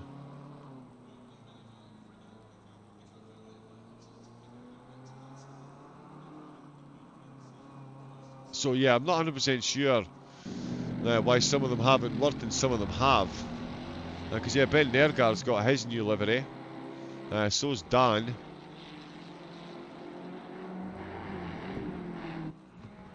But Revsig doesn't. Sidlowski doesn't either. Talking about Dan, I don't think anyone's going to top his time as we come to the end of qualifying. Yeah, yes, the timer has gone red. And yeah, I don't think that page in the pits. Revsig in the pits. Matt Whitburn still out on track. Jordan Watson, he could certainly pull some of it off at the end here. He's definitely got the pace to go for it.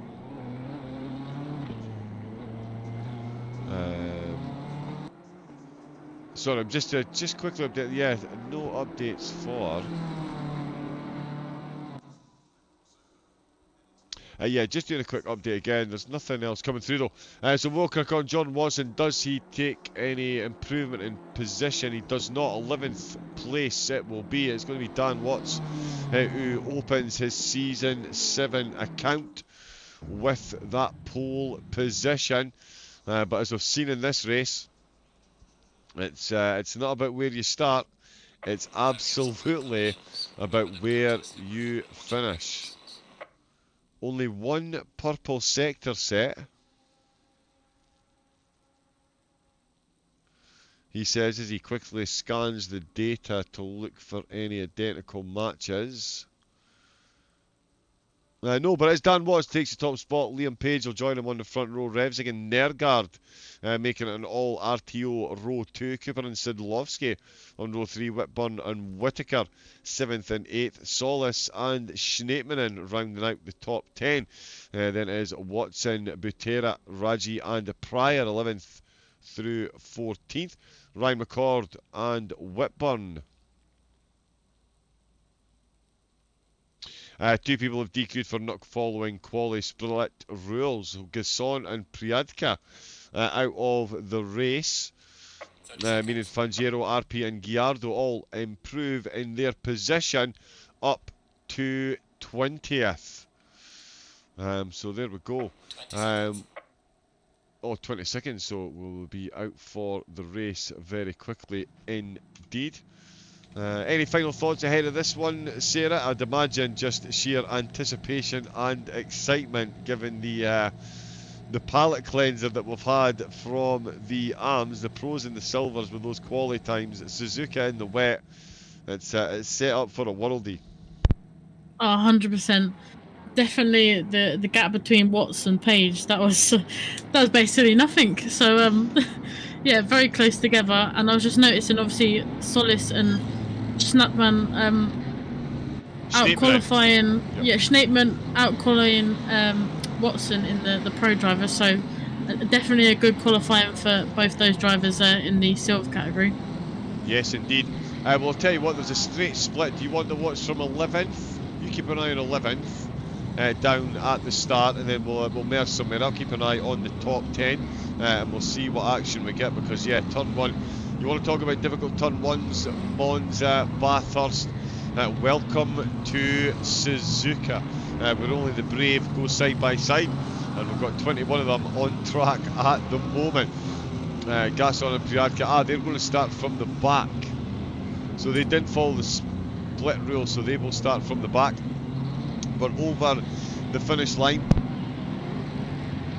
the start-finish straight is the pros and the silvers for the GT3 Track Titan RTO Season 7. It's green lights, it's foot down, it's flat out, and it's flying into turn number 1. The Mercedes and Nergard getting caught napping there at the start almost, as Dan Watts comes under instant pressure from Liam Page. He tries to go round the outside. He's opening up the door for Revzig though. Surely there, Revzig in the Porsche. We saw Zlatnik struggle in the Porsche. Certainly no struggle from Revzig as he puts it right up the inside. Liam Page trying to get the overtake done. All three survive beautifully. No position changes there. Nergard, everyone slots in the line. Has got an attempt in the back down around though as Matt Whitburn and James Whitaker going at it through, snaking into the anti-bank curves. It's Whitburn who comes back out on top. Marcel Schnappman at the minute up a position into 9th place. Absolutely cracking start up at the front. How did the back half of the grid look there, Sarah? Yeah, very much like the front of the grid, all nice and clean towards the back of the grid. Beautiful. Watson getting in a bit of action there, getting a few places. I think he gained 1 place over the start there. So yeah, everyone at the back doing really well so far. Nice, love to see it. And yeah, Jordan Watson picking up a position there. RTO, I did say before the broadcast, I've coined a little phrase for RTO. The notice round the outside racing, and they can take places in the races, and that is happening right through the field. As you can see, Nick Cooper right on the back of Sidlowski. Sidlowski up to 5th position in the Audi, so good start for Sidlowski.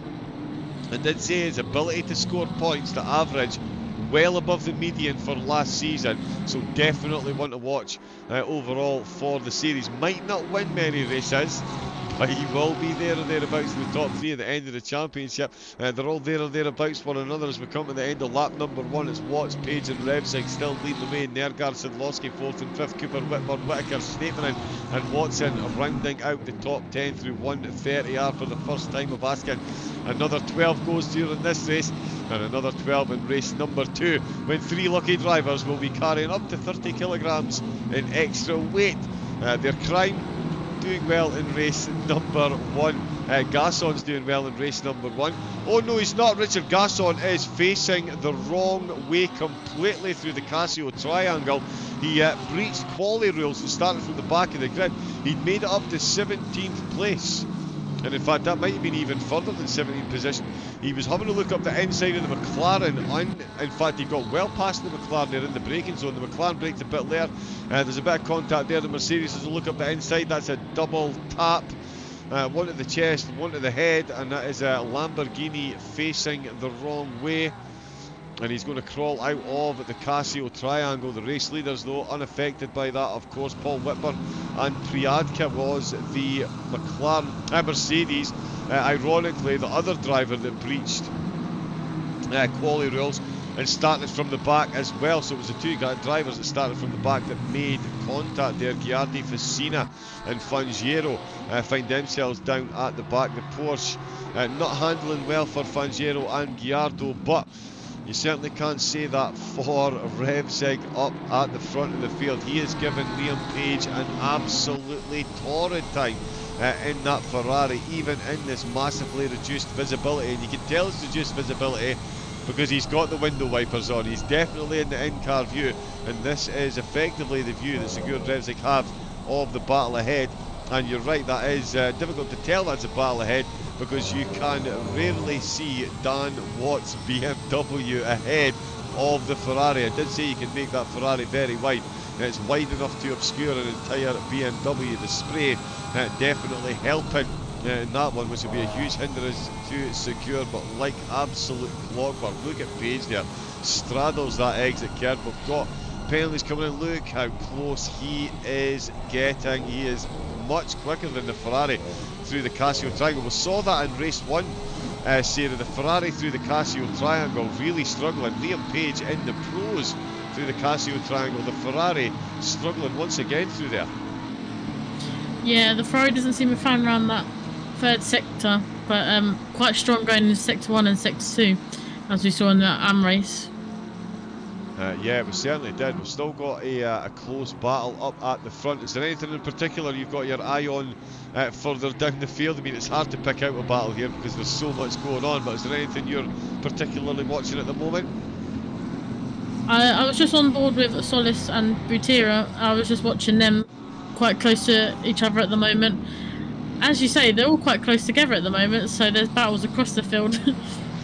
Yeah, they really are bunched up very, very nicely in the opening exchanges. Jordan Watson already made up a place, as you say. Solis and Butera having a little battle in his rear view mirror as he tries to find his way past Marcel Schneemann, who is up a position. He's on that rear spoiler of Nick Cooper, who had a good qualifying session. He's taken a place so far. He's got a bit of a gap to Whittaker, but he can certainly... Oh no, he doesn't, does he? No, he does not have a gap to Whittaker. My apologies, into the hairpin. Wow, right on that rear splitter of the RTO Mercedes. Excuse me, and Nick Cooper, the E1 Sim Sport driver, now finds himself with a bit of a gap to Marcel Schneemann, who definitely still does not have a gap to Jordan Watson. Solis and Butera as well, they're still very close. Yeah, so Sarah, tell you what, if you want to keep an eye on Schneemann and Watson, Solis and Butera, let me know if anything changes there. I'm going to keep an eye on the drivers up at the front, dropping for updates from you very shortly.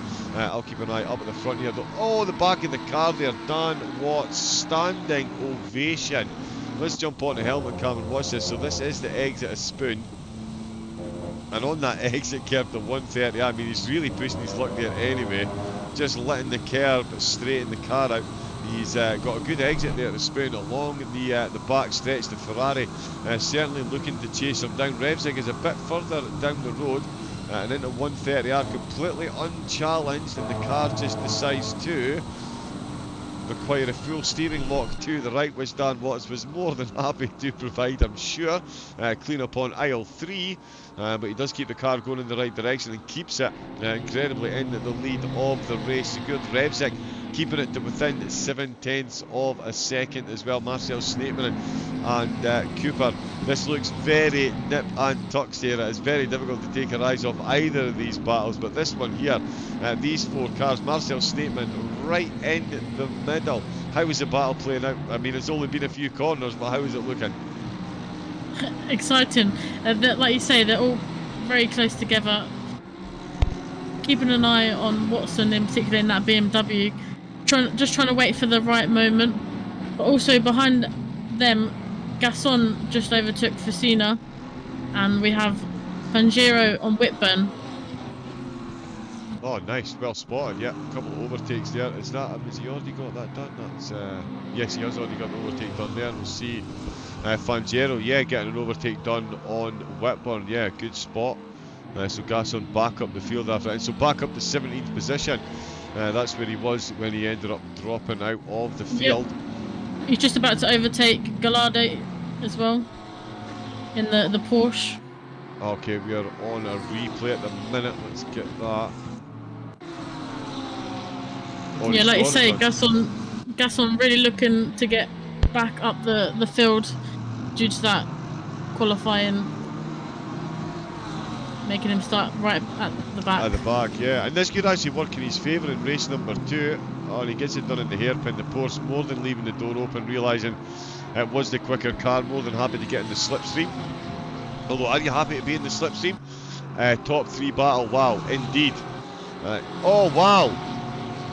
Okay, yes. Oh, wow. While we've been watching that, the top 3 have absolutely been going out, and Sigurd Revsig has taken the lead of the race. Let's see how this one played out. It's Dan Watts now in 3rd position as we join it. Look at the Porsche.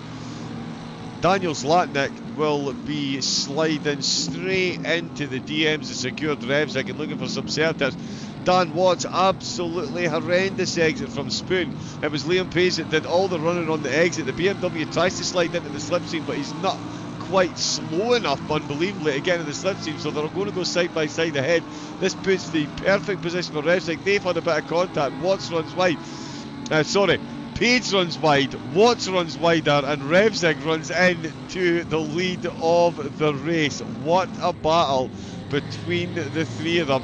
That is incredible stuff. It's not incredible stuff because it's Sigurd Revsig taking the lead of the race. That's not an incredible sight. Himself, Dan Watts, Liam Page, all 3 absolute world-class drivers, worthy race winners, one and all. And after that bold attempt at an overtake, it is Sigurd Revsig who's in the lead. Dan Watts and Liam Page. Did I or did I not use the phrase scintillating season 6? I was not over-exaggerating. I'm not overstating the case. Please, after the broadcast tonight, go back and watch season 6. These 3 were at it all season, nose to tail, the cleanest, most respectful racing you could possibly see. And Sigurd Revsig, what a move that was, Sarah. Once again, I feel that RTO are helping me live up to my promise here. Oh, 100%. You're going to have to either use the scintillating again, or you're going to have to come up with something else. If all season long it's going to be action like this. Indeed, yeah, I'm going to have to get the thesaurus out and start looking up some new superlatives because Revsig and the gang, they're going to steal them all very quickly indeed. I know you're probably trying your best not to look at the battle up at the front and keep an eye on the rest of the field, so we'll forgive you if you've taken your eyes off Watson and the gang. But how are they all looking? Still in the same position, still for you, Watson, the one to keep an eye on in the BMW, do you think?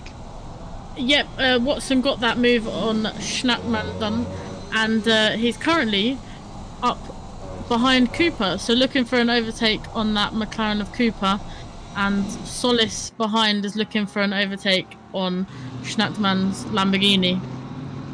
Nice, oh yes, so he is, yeah. Tom Solis getting very close there to the Lambo of Schnackman. He's obviously lost some horsepower due to the fact that there's no livery. We'll get that reinstated next week. Through goes Revsig! Unbelievable stuff, the Scottish Crofty. There we go. Thank you very much, Joe. Listen, the driving and the racing that gets put on is just incredible. It's difficult not to get excited. If this racing doesn't have you out your chair like holding a 7-iron from the fairway, then you might need to check your heart rate. There's going to be a couple of people getting that joke. But Liam Page and Revsig showing a bit of a clean pair of heels to Watts at the moment. And ladies and gentlemen, race fans, young and old, I did mention Nige Woodcote is one to watch for a podium in race number 1. Now before this I said a certain silver champion, Paul Sidlowski, could bring home points. He's got the Audi up to 4th position. It's an ill wind that blows nobody some good. We've seen a few examples of that in race number 1 for the AMs, race number 1 for the pros. The wind is blowing in all kinds of directions, and it is certainly filling the sails of Sidlowski here. And again, he is perfectly positioned because he's going to have no ballast for race number 2. So a bird in the hand might be worth 2 in the bush, but is it worth 10 kilograms in race number 2? Does he force the issue to bring home an opening race podium? And there we go, they're weaving along the tracks. Let's leave that train of thought as we watch this train into turn 1. It is Revzig and Page. We're already 14 minutes into this race. These are far too quick. Far too quick. We need to speak to the boss man about making this a bit longer. Season 7, scintillating racing. Indeed it is. Scintillating stuff right through the field. Are you still watching Watson and Cooper there, Sarah? Because they look 3/10 of a second. It looks like Cooper really has got his work cut out for him, keeping Watson behind him at the minute, judging by that telemetry. Yeah, I believe Watson has been able to overtake. Yeah, he's got it done. And towards the back of the field, Gasson on Facina also got the move done. So he's climbing up the grid. He is, yeah, and I tell you, both drivers making a mistake into turn 1 there, Watson and Cooper. Watson made the lesser mistake, did manage to keep it in the middle of the track, and he has taken another position. So unlike race number 1, the German manufacturer is doing phenomenally well in the pro. I keep saying race number 1, the AM race. This is the Pros and Silvers race 1. This is race 1. It's season 7.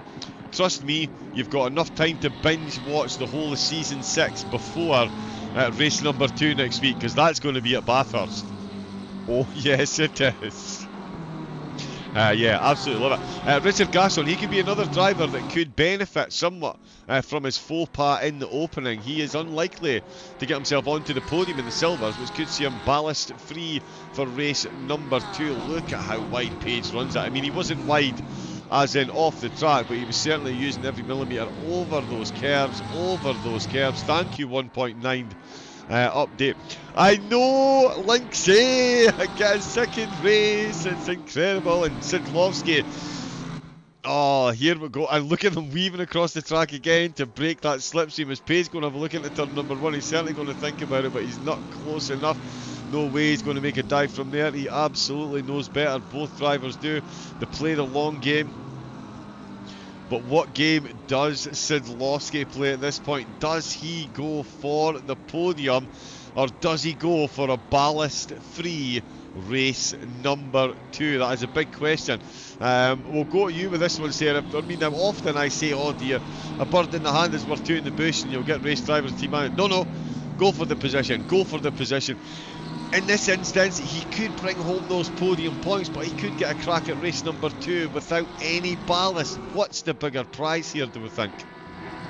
Oh, that's a tough one to decide. Like you say, I think all the racing mentality is you just want to get on that podium. You want to hold the trophy up on the steps. You want to take a moment. It's difficult.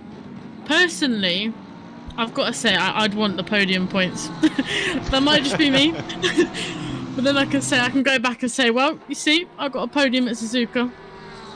Exactly, yep. You're right, yeah. See, for me, I would be the kind of thought process. And there's Liam Page made a mess of it. Liam Page has run deep into Spoon. He might have been watching the Matrix, but I can assure you, Liam, there is a Spoon at Suzuka. You can't ignore the track limits like that. That is a big move off track, and that is a big clear rear spoiler for Sigurd Revzig on the way into 130R at the end of lap number 7. Yep, towards the back of the grid I just saw Facina overtake Gallardi after making a slight mistake. Oh yeah, there we go. I think these two are in the same team, yeah, they are. So we didn't quite get the liveries working there either. Oh yeah, a mistake. In fact, it looks like he's just moved over there. Yeah, so the teammates are moving over, yeah. Bit of team orders going on there. Indeed, yeah, one of them maybe goes slightly slower than the other. We pray for sunshine, of course we do. Freudian slip there, Lynx, we'll let you off. Been there, done that, it's not pretty. A wet Bathurst. I'll tell you what, if it is a wet Bathurst and anybody in a 296 makes it in, we've got an O from Sarah. We've got Watson, a drive-through penalty. Currently serving it now, so going to lose a lot of positions through that.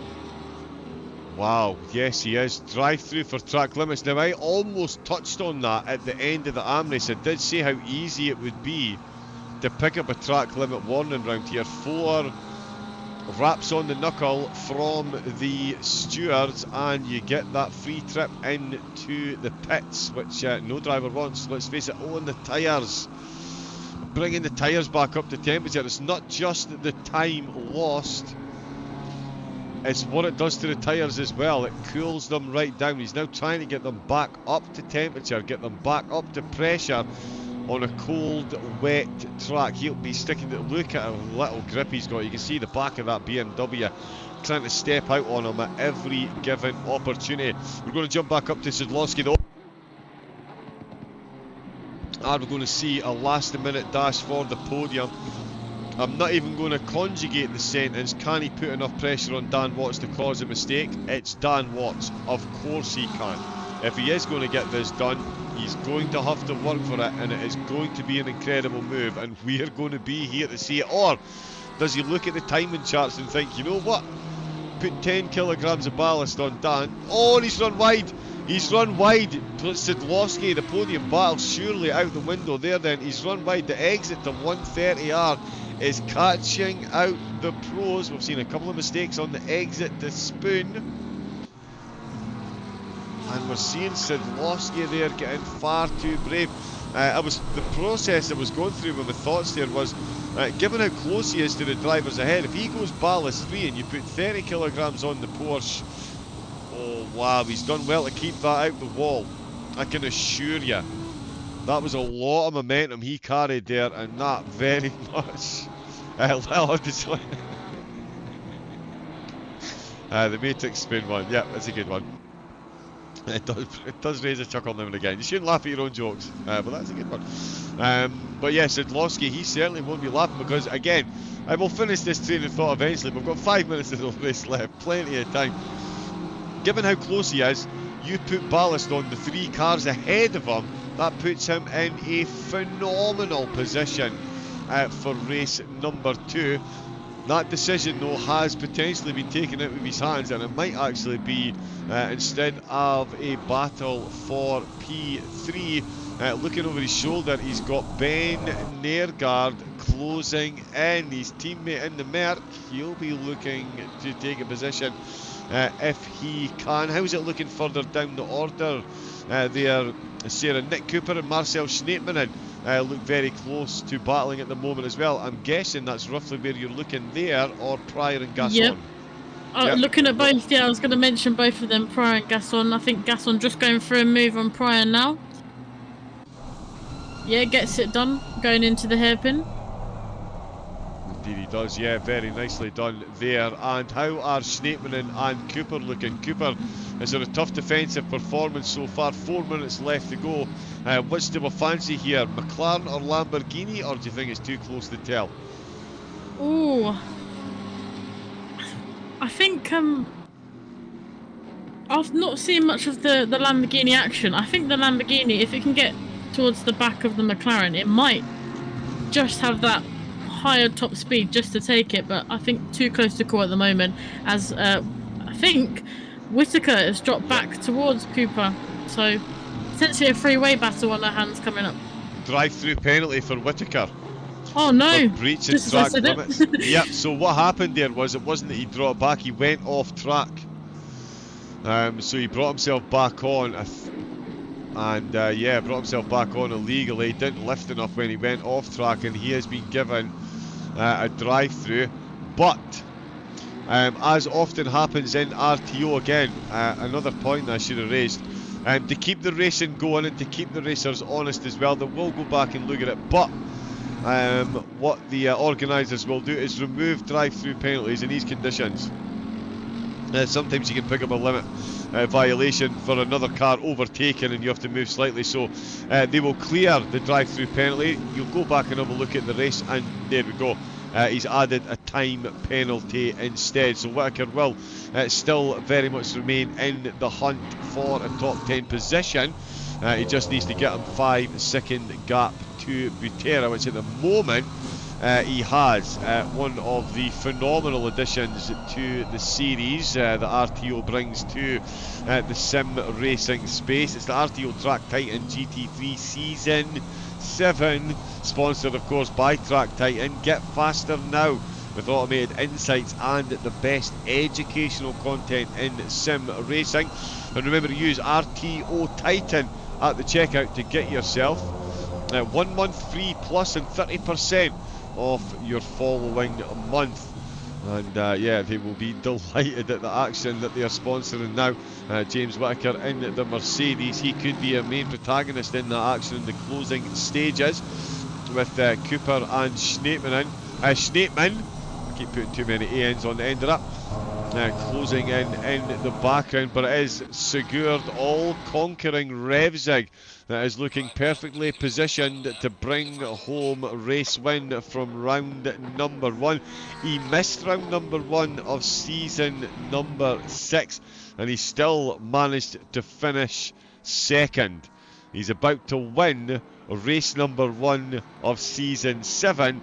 I, Sarah, would say that is laying down a marker to the competition. Oh, 100%.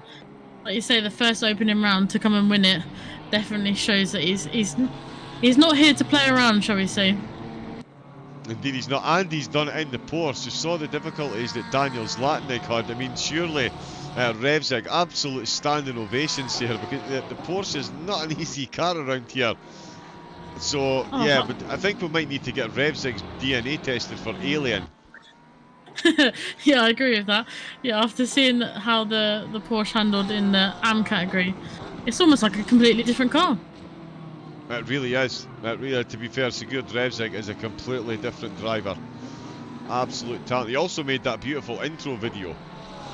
There is literally no end to the man's talents. It's quite annoying. I'll say, what can't he do? I know, exactly. Exactly. Yeah, just confirmation as well. Jordan unfortunately didn't get the memo about that, so he pitted on the first lap of the penalty as the stewards were trying to clear it. But yeah, they cleared track limit drive-throughs and changed them to 5-second time penalties, and then they will review it after the fact, and if it turns out they are egregious breaches of track limits and someone's trying to abuse the kind-hearted nature of the stewards in these affairs, then they'll get a bigger penalty, which it should be. Coming into Casio Triangle, there's going to be one penalty heading Sigurd Revzig's way. There's 30 kilograms of ballast for race number 2. He made the move when it presented itself, and he has not looked back and put himself a very handy 2-second gap over a driver that was 4/10 ahead of him in qualifying. Full shimmy shake from Sigurd across the line, takes the checkered flag in the Porsche. You heard that right. Liam Page in the Ferrari takes second place with Dan Watts in third. It is Paul, so nearly a podium in the opening round of the Pro. Sidlowski coming home in fourth position. Ben Nergard in fifth. Whitburn crosses the line. Whittaker crosses as well. He's got the penalty, so Cooper and Butera will finish ahead. It's going to be Raji and Ryan McCord ahead of Tom Solis, 12th overall. Richard Gasson back up to 13th position ahead of Schneemann. Schneemann, I will get that right one of these days, in the closing stages. Tothar P out of the race. Stuart Pryor in the Budweiser Aston crossing the line at 15th. Watson with that drive-through, unfortunately, finishing in 16th. Facina, Whitburn, Giardo, Fungiero and Priedka also picking up a penalty, but rounding out the 21 car strong grid. And just to show the absolute level of class, they've gone full formation mode, Sarah. Much like the racing, the qualifying couldn't be closer. The racing couldn't be closer despite the conditions. And we're now getting a wee victory lap from Team RTO. Again, very close, but what a race that was. Again, welcome to RTO. What can I say? The racing action tonight so far has been amazing. Probably one of the best that I've seen. Like you say, the racing action's so close. Difficult track, difficult conditions, and all the drivers seem to be handling it quite well. And like I say, I'm happy for the Porsche, being obviously I'm a big fan of Porsches, so I'm glad the tricky conditions didn't hold it back too much. Indeed, they didn't. There isn't much that holds back Sigurd Revsig, to be fair. But we will get there. We will have a short practice session while the gift of ballast is added to the 2 class winners. Guys, Woodkit in the chat. What a race. Great stuff, guys. What happened to Snakeman? Oh yeah, the Lambo, yep. And yeah, Brian Bond saying great race as well. Sigurd all-conquering Revzig. I think the most surprising thing is I'm surprised, to be honest. Revzig bringing home the win. Page, Watts and Sidlowski third and fourth. Nergard and Whitburn finishing 5th and 6th. Cooper, Whitaker and Butera 8th and 9th. Raji and McCord 10th and 11th. It's Solis and Gasson 12th and 13th. Snapeman and Pryor in the Aston Martin 14th and 15th. Watson, Facina, Whitburn, Gallardo, Fangiero all crossing the line. So too did Priadka. RP though, unfortunately, didn't finish the race. It's let me just bring this up here. Yeah, but difficult conditions. I mean, as you say, a bit of a Porsche fan yourself. You've driven at Suzuka in these wet conditions. Some serious highlights around that race. Hard to look past Sigurd Revzig in the Porsche though, but certainly the BMW of Watson that you had a keen eye on during the race there, Sarah. Some great performances right through the field. Race 2, let's go. Yeah, let's go. Yeah, unfortunate, obviously, what some of that drive through, which obviously be looked at after the race. But yeah, I think definitely I'll be keeping an eye on him for the second race as well. See if he can make his way up the field again. Yes, indeed. Yeah, we'll see what happens. There we go. That's it. We're already through to the second qualifying session. That is the car. We should be getting sound coming through. What we will quickly do though, just a quick reminder of Season 7.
Welcome back, welcome back. It is race number 2. My name's John Wright, aka Double O Raven. Joining me in the commentary box as always and right through this season is Miss Sarah Hockey. Hello again. And we'll be taking you through the action from the final round. Of course, the 3 winners in the silver, 30, 20 and 10 kilograms added to the car. That is in the qualifying session as well. Oh, and there's Daniel Facina just popping into the wall. Another car taken, avoiding action.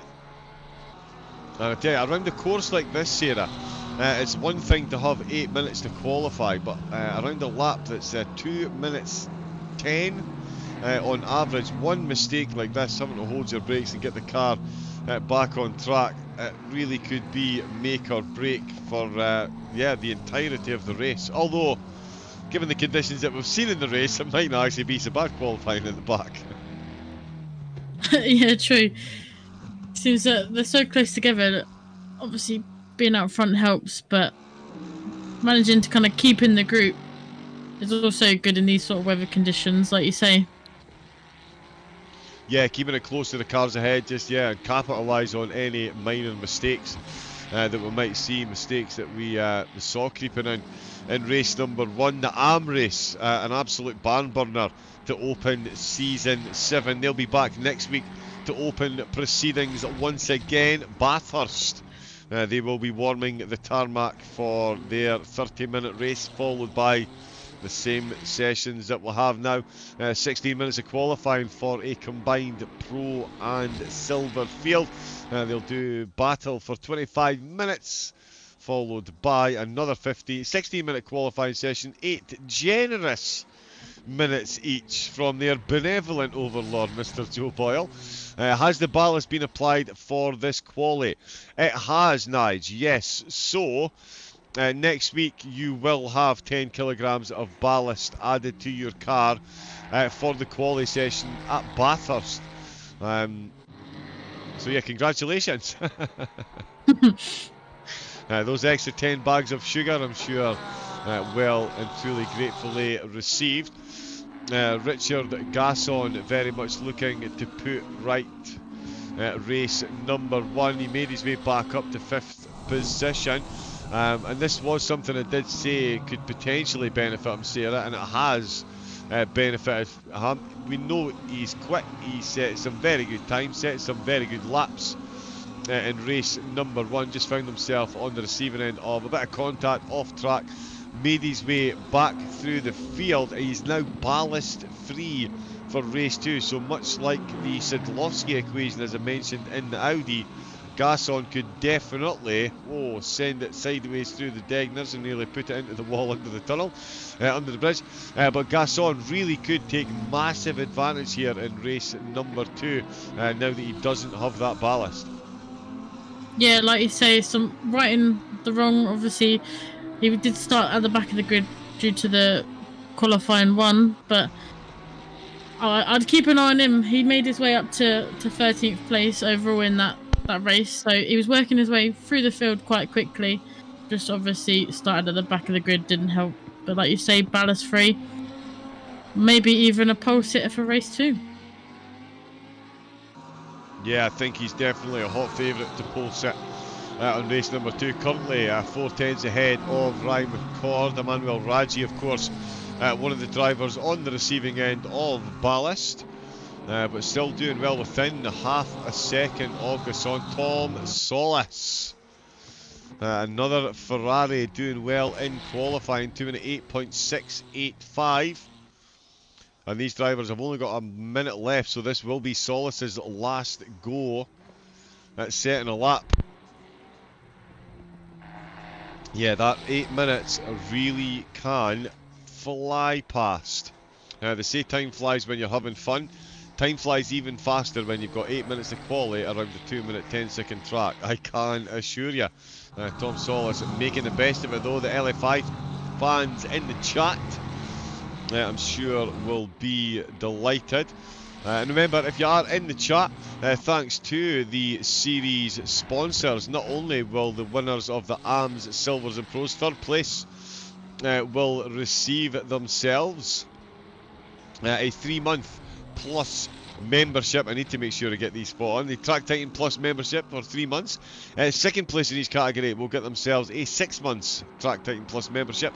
And the winners of each category will get themselves an annual plus membership. Not only that, you lucky viewers at home, if you want to get enrolled in Track Titan services, and I can assure you, if you race on iRacing, Assetto Corsa Competizione, Assetto Corsa, or any 4 of the most recent F1 games, you absolutely do. Get yourself over to tracktitan.io and make sure to put code RTO Titan in at the checkout.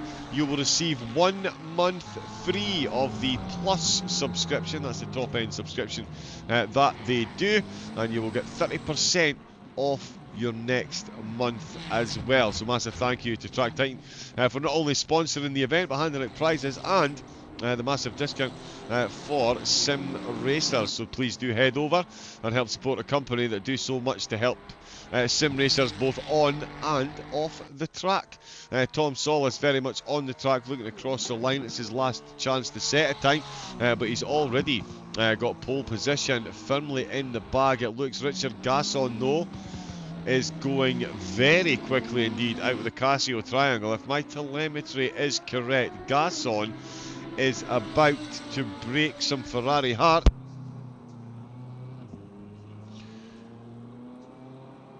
Wow.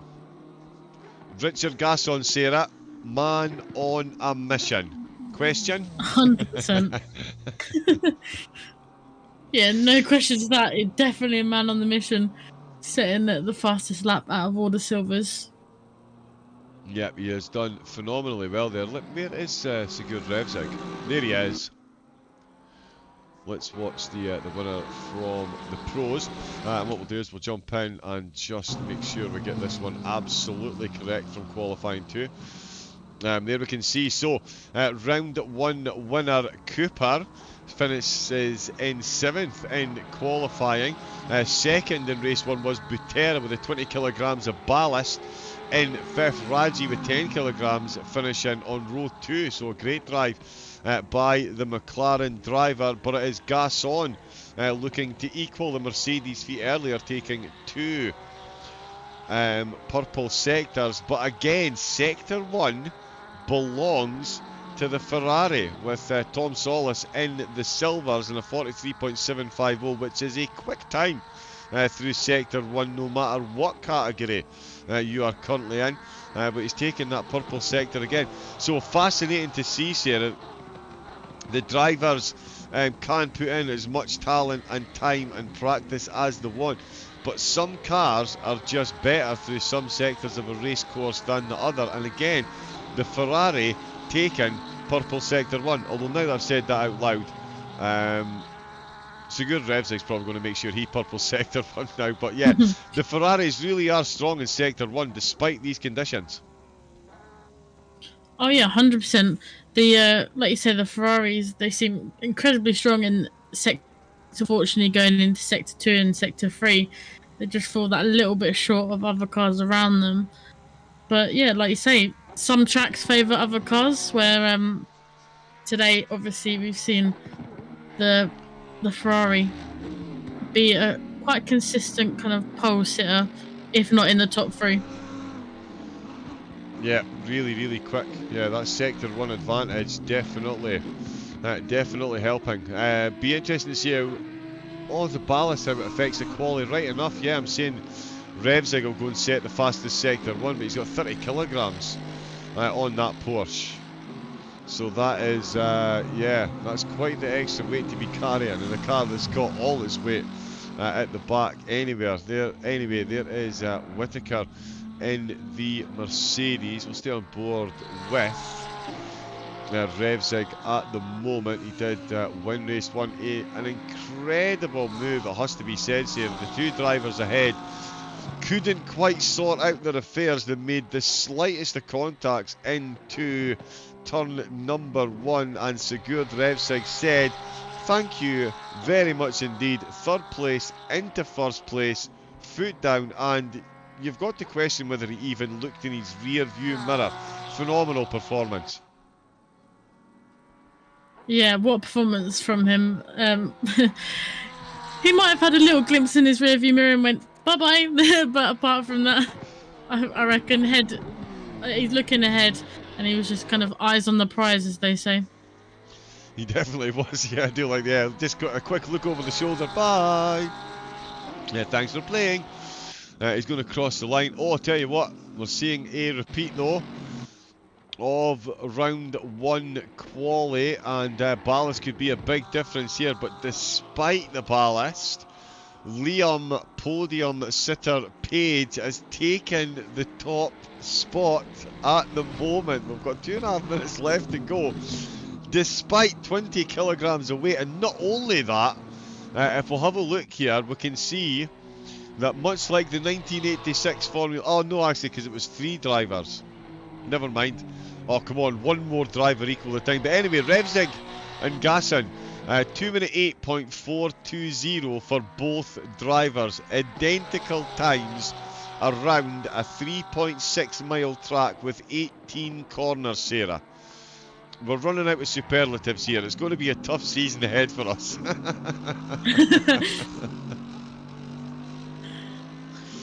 Yeah, phenomenally close there. 2 minute 8.420, 2 minute 8.277 for Page. Absolutely incredible. Glad they didn't join this week. This weather is brutal. That's definitely not the spirit, John. Driving in the wet is the way forward. I actually do a lot better in the wet than I do in the dry, strangely. I think it's my overly cautious style. It could be what it is. Sigurd Revzig not looking to give up top spot easily. He's set exactly the same time as Richard Gasson, and just goes to show how quick Gasson has been. Oh, Matt Whitburn says thank you very much to Mr. Joe Boyle. A cumulative 60 kilograms of ballast handed out to the top 3. Matt Whitburn gets handed the top spot and has a little slide on the exit to turn number 1 as well, just for good measure. Revzig is looking to separate himself from Gasson. Gasson's time really standing the test of time, with him still in 3rd position, despite being in the silver. I was going to say that if he can... Sorry, you go. I was just saying that if Gasson can stay there, sets him up quite nicely for the race. It really does. Puts at least 2 drivers between himself and Solis, potentially even 3, because Paul Sidlowski is not done in qualifying. Nergaard, Solis and Sidlowski all a half second off qualifying. They've all set, I mean, there's 1, 2, 3, 4. Oh, they saw. Yeah, 6 drivers within 6 tenths. So I got myself confused between the last lap and the fastest lap there. Whitburn on top, awesome lap. Agreed, 100%. 2 minute 8.1 in that McLaren. And let's not take anything away from Liam Page. He's got 20 kilograms of ballast, which is pretty incredible in itself. Can Revzig get himself ahead of Gasson? Is Gasson going to start race number 2, round 1, silver driver, going to start on row number 2. Not only row number 2, he's going to have his nose in front of the other driver on row number 2, Revzig. Looking to battle back. He is green in the deltas. He's got some time in his pocket on the way into Spoon. There's no more time on the clock for qualifying. This is his last chance for romance as he heads out of Spoon onto the back stretch. He's got to get that Porsche through 130R. And Dan Watts, no time.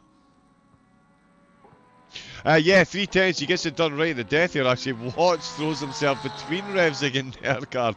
3/10 of a second. We're still on board though with Sigurd Revzig. 30 kilograms of ballast on an absolutely wild Porsche in wild conditions, and he's thrown it through the final chicane. He's lost a 1/10 of a second. He could see an improvement of 1 position. He was on to make 2. Is he going to get ahead of Gasson and make it a 1, 2, 3 for the pros? He crosses the line and he does. He breaks Gasson's heart then. 5, 6, 7 manufacturers in the top 7 who are separated by half a second. Sarah, Find me any place that gets racing this close and qualifying this close. Phenomenal. Yeah, I mean, it's still holding up to your promise, providing some really close action so far. And yeah, massive, like, for refs to get that close to a pole with 30 kilograms of ballast, that's impressive. It really is. It really is. Whitburn, just to show how impressive that lap was, he has taken the purple sector in sector number 1. He's wrangled it away from the Ferraris, but I do have to say, with Page having 20 kilograms of ballast and Revzik having 30 kilograms of ballast, to get within 2/10, that is some incredible driving in these conditions. We've got Dan Watts starting in 5th place to 10 kilograms of ballast, not his friend in the BMW, meaning Gaston will start on row number 2 for race number 2, but it will be in 4th position. But yeah, I don't imagine he will be too unhappy with that qualifying performance, given the way race 1 played out for him. We've got Sidlowski in 6th, no ballast. Remember the pace from race 1. Remember the soon-to-be very smug commentator that pointed out Sidlowski would do well at picking up points this season. There, Garsola, Snapeman and Whitaker rounding out the top 10. Watson, Raji, Butera, McCord, Cooper all inside the top 15, with Pryor, Whitburn, Vicina, Gallardi just inside the top 20. Fangero in 20th, RP and Priadka not setting times. And yeah, just catching up with the chat there. And we'll go for the same again. I feel Sarah will get you to watch from, say, 10th down, and we'll get an update from you once we sort out what's happening up at the front. But I'd say best of luck to the drivers and to you and I, Sarah. We're in for a 25-minute barn burner in these conditions here. Yeah, looking forward to it. Here we go then, it is RTO's Season 7, the Track Titan GT3 Season 7. 8 rounds, 8 races for the AMs, 16 races for the pros and the silvers. Prizes to be won. And yeah, admiration to be received, because quite frankly it has been a masterclass from every driver out on track. I cannot reiterate enough, Monza Turn 1 gets way more respect than Suzuka Turn 1 does, and to me, Suzuka Turn 1 is far the deadlier. It is Whitburn with an incredible lap that's going to lead the way. Then he's not going to lead the way because he's been a bit of a slouch on the start-finish straight, and the flags have caught him out and they've gone foot down, flying into turn number 1, and the Porsche has got close, and there's been a concertina effect there. Gasson's come in, it was Dan Watts who's come in and tagged his teammate there. Oh, and there's been another contact there. Sidlowski makes double contact. Richard Gasson. If this driver had if it wasn't for bad luck, he would have no luck at all, is the sentence my brain couldn't conjugate there. As you can see, full concertina effect. Watson involved in a bit of contact there as well with the McLaren. But Gasson tumbling down the order. Whitburn makes it through. Liam Page. So Whitburn's made it back into the lead. Oh wow, so a mistake by Liam Page on the way out of turn number 1. So I took my eyes off the prize there. And it was Whitburn who got his way back up. Dan Watts is up to 3rd position. Where is Sigurd Revsing? He's down to 20th position. He's right down at the back of the field. Please tell me we can get another replay of that. Sarah, you didn't happen to catch a yellow Porsche fly through 10th down to 20th there, did you? I didn't actually. I was on the back of Whitaker making up a few places, as well as Watson. Oh, and with the pack being so close together, I've got to say I didn't see the Porsche. Yeah, sorry, I did. I got overexcited there because I was getting confused with the Audi. But yeah, we saw the Porsche into turn number 1. There was a bit of contact on the way out. He was ejected. Stage exit left. That really has thrown the Season 1 cat amongst Season 7 round race 1 results. The cat is amongst the pigeons now that the race 1 winner has got ballast and he's at the back of the field. It's Whitburn leading the way. Page, could he get back-to-back seconds? Is he going to improve in race number 2 to the top spot on the podium? Dan Watts, back-to-back third places for Watts potentially as well. He's got Ben Nergard and Jordan flying in the BMW. Watson, who is in 5th position. We're actually seeing Paul Sidlowski on the screen there, and he's run round the outside of Snapeman potentially. Is he going to make that one stick? He's actually dropped down the order to 8th. He's back up to 8th position, so there's been more changes. And Dan Watts has come in for a drive-through when he knows that'll be cleared by the in-house stewards. All action all the time. Even my ADHD adult brain can't keep up with what's going on at the minute. So let's talk about what we do know. Matt Whitburn, phenomenal in qualifying, phenomenal racing at the start himself, and Liam Page involved in a full elbows out battle. It's now Ben Nergard gifted a podium position after a Dan Watts oversight, it has to be said. Jordan Watson. Gasson was looking for redemption this race. Watson too would be looking for the same. 4th place at the moment, and Butera in the silvers up to 5th position with the lead in class. It's then Whitaker, Solis, Sidlowski, Raji, McCord inside the top 10, although Raji could be ejected from the top 10 if Ryan McCord gets his way. That is a dodgy Decna, shall we say. Definitely not sanctioned by the FIA. Nick Cooper and Marcel Snapeman find themselves battling for 11th and 12th. Gasson and Priadkin now 13th and 14th. Pryor is in 15th. RP out the race again for Cena. 16th. Revsing in 17th, already back past Giardi and Fangero. Dan Watts at the back of the field. I'm going to try and catch my breath. Sarah, that was quite the opening. Did you manage to catch anything that went on there? That was quite the opening. Just contact between Schneitman and a few other drivers around him. I think taking out a Lamborghini and a McLaren with him. Oh, that's not great. Congratulations to Whitburn on that. Watts took out Revs, right? Oh, yeah, of course, yeah. It was the BMW that tapped him. Yeah, so much went on there. My short-term memory just clearly didn't convert. Here's Richard Gasson into Spoon. He is behind Snapeman. Also the McLaren of Cooper. There we go. That's where that contact started. So Cooper ran wide and he's ended up hitting 2 Lamborghinis. I do feel like a broken down record sometimes, but I'm going to say it for only the 2nd time, but I should have been saying this a lot.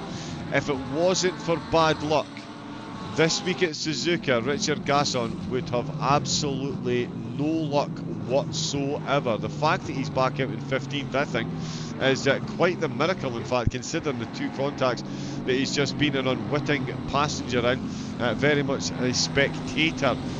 Speaking of spectators, where should we spectate? Because James Whitaker is all over the back of Butera. Butera in the silvers up to 5th position.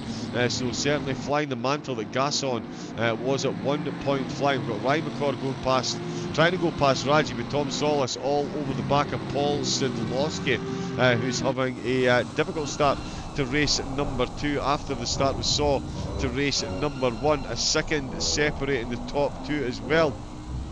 It's 10 kilograms of ballast. Phenomenal action.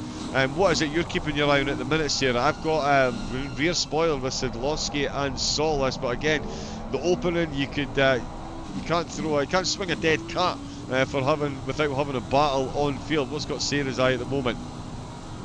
I've got to say, I'm just keeping an eye on the battle just behind where you're looking with McCord and Raji. The BMW getting quite close to the McLaren in front of him. Yeah, that is a close one as they head into Spoon. Revsig back up to 12th position. Actually, let's keep an eye on that. That might be one to watch, actually, now I'm putting my brain into action ever so slightly. Okay, and yes, right. And confirmation there, Dan Watts did do the right thing. That drive-through was for the collision on lap number 1 when he made contact with the back of Revsig, who's just put another move on another driver. I mean, I say another move, I don't imagine that many of the silvers are going to put up too much of a battle when they see Revsig's name. If you're in the RTO community, you know who Revsig is. You're going to let them sail on through at that point, aren't you, Sarah? Oh, 100%. And just behind that, I was just on board with Gasson. He made quite a good move past Facina into 130R. Oh yeah, well spotted. We might actually catch the end of that on the replay. Yes, he does. Yes, so it's the exit of Spoon. Such a critical corner. I did say in the opening that it was a critical corner for building a lap. It's been an absolutely critical corner for so many of the drivers this evening. Slightest mistake and it really has been pounced on by the rest of the field. And another example of that there with the overtake. Sidlowski at 7th position. Oh no, he's got the overtake done. He's up to 6th. He has got the overtake done. So let's see, it's on his teammate James Whittaker out with turn 1. Oh, Whittaker just following the McLaren off course there and then losing it on the way through snaking into anti-band curves, and that is Sidlowski. Race 2 trending upwards again for him. Gasson is like a magnet tonight. He really is like, and I'll tell you this, right? I don't believe in superstition or anything like that really. But sometimes in a season, you just get a driver that just seems to attract trouble. Dexter, Klaus Christensen. I remember for a long time, he just always in the wrong place at the wrong time. David Lewis. D. Lewis was a classic example of just wrong place, wrong time. Such a clean, consistent driver. Never tried any aggressive moves, but just...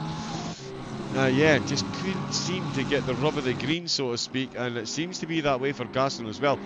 Hopefully he doesn't put his head down. We've still got a long season ahead. As I say, it's a 16 race season for the pros, 2 more races than season 6, and after what we saw in season 6, I can't say I'm surprised we've added an extra round, because I'm pretty sure the commentator last season spent the whole season complaining there wasn't enough racing because it was so intensely... Oh, that was me.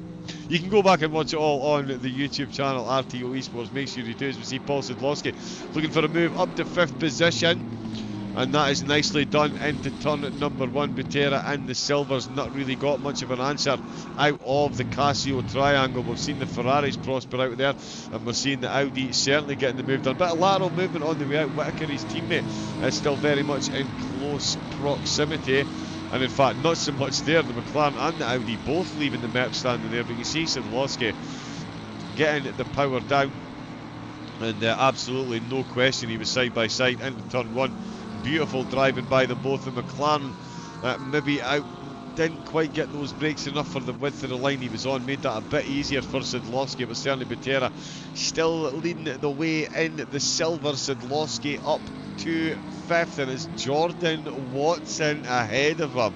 If that isn't the most mouth-watering prospect of a battle, then I don't know what is. That is going to be an incredible duel between those two. We've still got Whittaker and Solis having a battle, and we do still have a co-commentator in as well, Sarah Hockey, joining me this evening. Hello.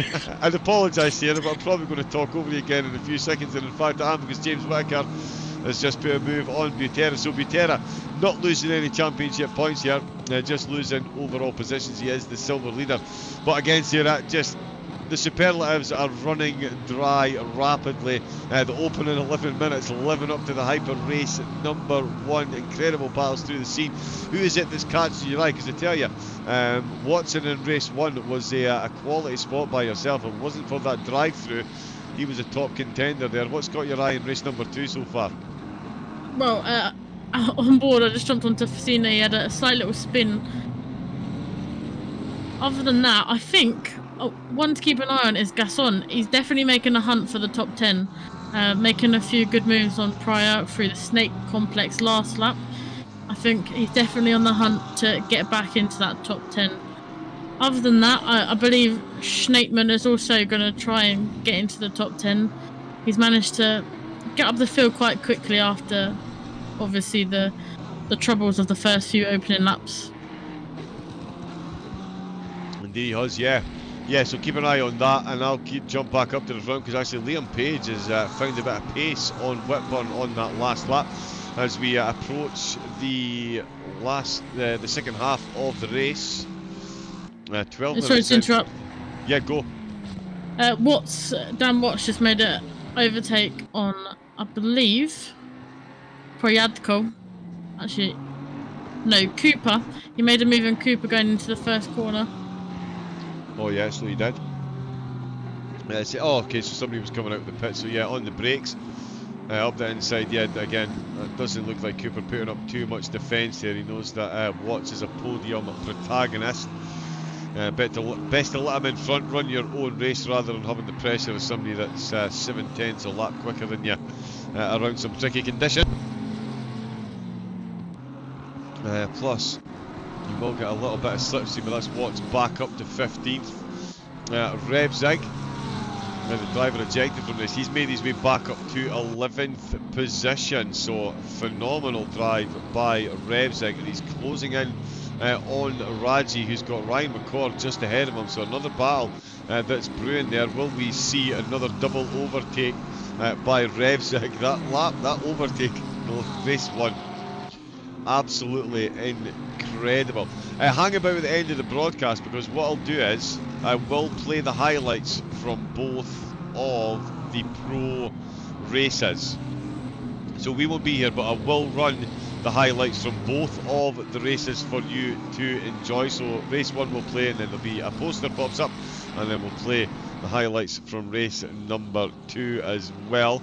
And yeah, I guarantee we get to see that overtake again from Revzig. I know I'll be sitting with my feet up watching that one as well. Drive through for track limits here for Pryor and Snapeman. They'll of course be removed by the stewards, and they'll get a 5-second penalty instead. No 5-second penalties up at the front. Ben Nergard taking the fastest lap in the Mercedes, so the German manufacturer is certainly looking to establish a bit of dominance around here. They haven't been able to bring home the results as per the qualifying or the lap times might suggest. At the minute it is McLaren versus Ferrari, and what a versus it is. Despite that 10 kilograms of ballast, Page is all over the back of Whitburn. He's been following him for the last 14 minutes. There's 11 minutes to go. He opens up the corner very nicely into the hairpin. There is the penalties cleared, and time penalties added by the stewards into 200 yards. There's 2/10 of a second still separating Page and Whitburn as they come flying into Spoon. Whitburn's rear spoiler is a busy view at the moment, heavy on those squealing brakes as Page look how close he manages to get that car. The control is absolutely incredible in these conditions. Onto the back stretch, we're into the last 10, we're just about out the last 10 minutes of the race. Solis and McCord, Solis and Butera looking very close. It looks like Butera might be about to lose another position, with Raji and Revzig getting very close to Ryan McCord. Sarah, I'm guessing you're watching Ryan McCord at the minute. I am. I'm watching that battle, McCord down to Revzig. I've got to say, I think Revzig is trying to get back into the top 10, trying to get as close as he can to that podium, obviously, after the first few laps. But yeah, getting on the back of Raji. Yeah, he is there. We've got that one on screen. That is Revzig in the Porsche, and he is all over the back of Raji. As you say, that top 10 position, definitely the bare minimum that he'll be aiming for, and I believe we've seen an overtake there as well. Yes, Solis did get past Butera. Butera, of course, more interested in his silver standing. Let's see, Liam Page, Revzig. Let me know, Sarah, when. And no disrespect to Raji, but I do believe with 9 minutes to go, it's going to be when rather than if Revzig gets that overtake done, because I need to keep an eye on Page and Whitburn up at the top. 3/10 of a second. Alpha Dog Meat, how come you're not racing this season? I had your big intro written out and everything. You got a mention in the top 10. Good to see you. Thank you for tuning in. Thank you to everyone else for tuning in as well. RTO Esports. Clearly, yeah, no understatement at all, or overstatement, providing some of the best racing out there. You can join in with the leagues as well. The Discord group should be in the About page, and of course the host page on SimGrid, where you can sign up to take part in all of the leagues, keep up to date with everything that goes on. Not only providing some place to race, but also as well a lot of tuition from Linksy and the team themselves. Very open about how to drive tracks much better. And yeah, so if you're looking to get yourself involved in sim racing, a phenomenal place to get yourself started. As you can see, the quality of racecraft that we've seen over the 2.5 races we've been treated to so far for round number 1, absolutely world class. As Liam Page is looking for it into the Casio triangle, no less. He gets a worldie of an exit from 130R, putting all kinds of pressure on Whitburn. He's looking for the move on the exit. He's got himself right on that inside curve. He's got the nose side by side. Oh, and there's a bit of lateral movement from Whitburn there on the exit. It's Page on the right, it's Whitburn on the left, and it is Ben Nairgard in the background. Is it Whitburn that's got his nose in front, or is it Liam Page that's in front into turn number 1? It's not. There's been contact. One's been spun. Yep. Restig coming out of the Casio triangle has got Raji, and he's on the back of another McLaren. Oh, nice. Ah, yeah, sorry. I think that is still Raji that he's on the back of. We'll see that overtake. Oh, yeah. What's this go? Because the race lead has changed. Let's watch this again. It's Whitburn and Page that have both gone into it. Let's have a look at this one from Ben Nairgard's point of view. And there is what happened then. So it is Liam Page, unfortunately spun. The Mercedes does make his way up onto the podium. And that is big news. So that's twice we've seen first and second come together. And first place came out on the bottom in the first race. And yeah, because yeah, Revzig getting spun as well. A lot going on. Sorry, Sarah, I jumped all over you there. But yeah, Revzig, it looks like he is making moves there. Yeah, little pack forming. I think Gaston is just off the back of them as well, so looking to make up a few more positions. Oh, you are in Alpha Dog Meet, leader of the race battle. Yes. So what's your name in the game then? Because you were just Alpha Dog. You were Alpha Dog Meet on the telemetry tower last season. Baz O'Neill. Great race. Great race. Keep on the top 2. Will do. Yeah, we'll definitely be keeping an eye on there. I'll tell you, Gasson and Raji. He's in arms.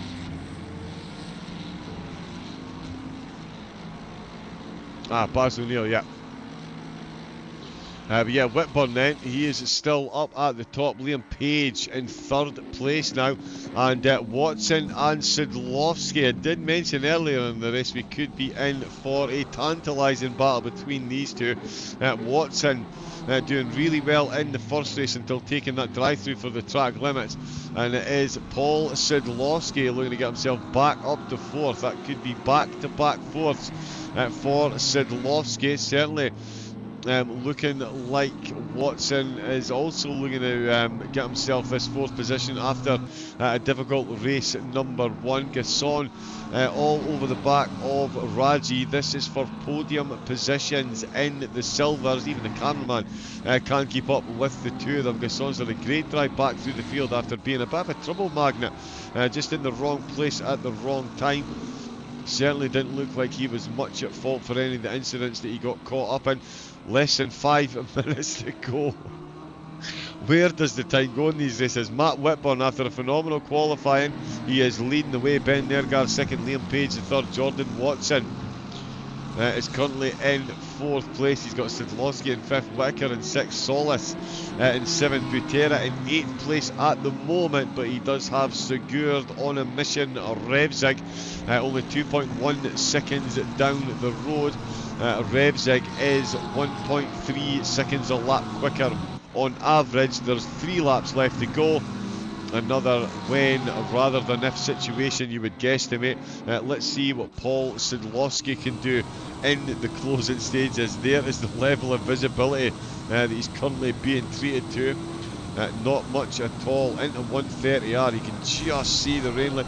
Oh, and he's touched the grass. He's done it again. He's done it again in the closing stages, exactly the same stage of the race as well. I mean, there's consistency and there's consistency.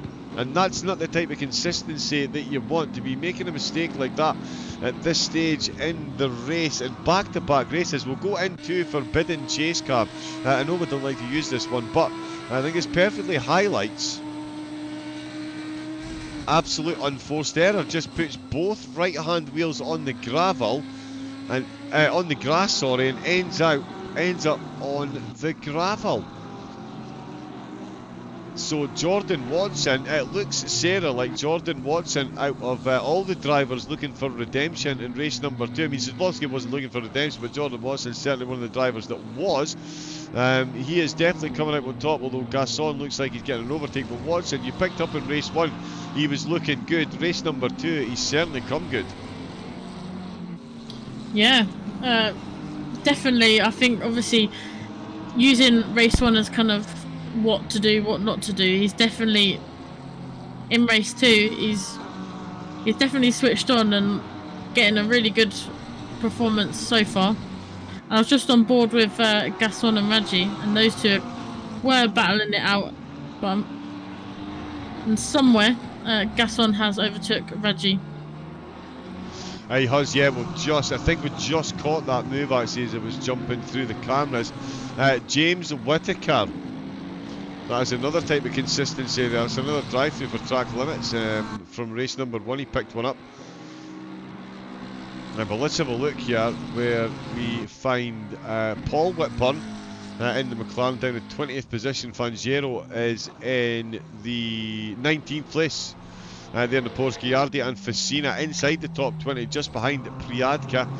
Totha Pri once again out the race. Nick Cooper finds himself down in 15th, chasing Ryan McCord in 14th with Pryor in 13th. Dan Watts after contact in lap 1, turn 1. Suzuka turn 1, exactly. Picked up a drive-through penalty, back out in 12th position. He's got 3 seconds to find on Raji ahead.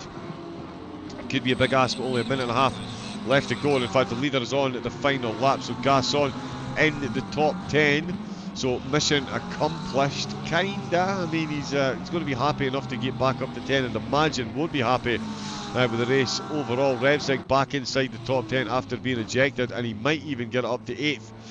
This position won't get him any more points in the championship, but it will get him higher up that finishing order, and he won't be starting Bathurst with ballast. So that could be, yeah, an ill wind that blows nobody some good. It's, he might have been ejected from the podium battle in race 2 here, but round 2, race 1, he'll have no ballast at all. Tom Solis looking to get past James Whittaker, who's got the 5-second penalty, so Whittaker is going to lose positions, I say, to the Butera and Revsig anyway. So they are going to be up another position in the closing stages. It's all happening right down to the end. And I tell you, Ben Nergard has not given up in his hunt for the top spot. He's within 1.1 seconds of Whitburn. It's himself, McLaren versus Mercedes. Could this be the moment that the Mercedes strikes? If he does get this done here, it's going to take a colossal effort out of Spoon. It's been so critical so far in the opening 2 races. How is it going to fare for the race leaders at the end of race number 2 for the pros and the silvers? Both make it through very successfully indeed, and it is going to be Matt Whitburn who is bringing home the race win from round 1, race 2 for the pros and the silvers. The ballast working beautifully through the field. 2 non-ballast drivers making it on to the podium.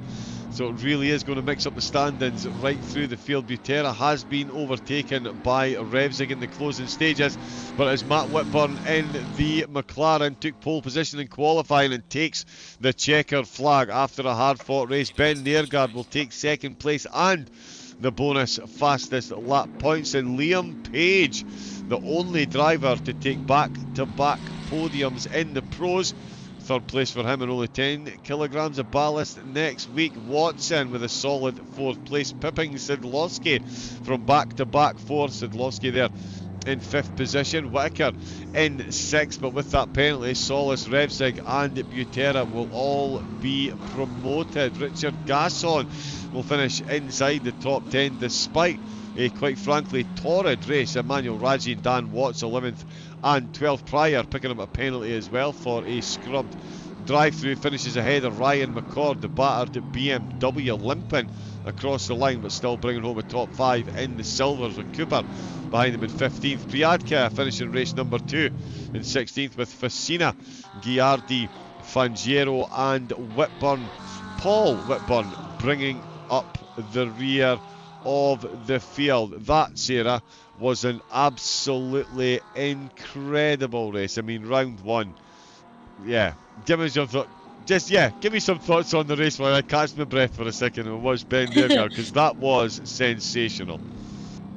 Yeah, like you say, if this is only round 1 and this is the sort of action we're getting already, we've got a, like, I'm going to use your word, a scintillating season ahead of us. Everyone's been very close. It is a very good word. But yeah, like you say, everyone's been close together. A few packs and groups forming, but yeah, a few standout drivers. And yeah, I think everyone driving in these sort of conditions should be happy with their performance. Obviously, Gaston getting a little bit unlucky, but managing to get, like you said, top 10. So surely we'll be happy with that after what can only be 2 very unlucky races for him. But indeed, one to watch going into next round. Sorry, you go. I'd say one to definitely watch going into round 2. Hopefully he's more lucky down under. Yes, indeed. Yeah, because when you're going down under, let's face it, luck is definitely a huge factor in it, because Bathurst, it is the track that bites back. Let's face it though, Suzuka, no mean feat to make it around there at all. Incredible calendar we had last season. It was 8 rounds last season as well. Don't know why I thought it was 7. Misano, Nürburgring, Laguna Seca, Donington, Hungaroring, Zandvoort, Suzuka and Monza we were treated to last season.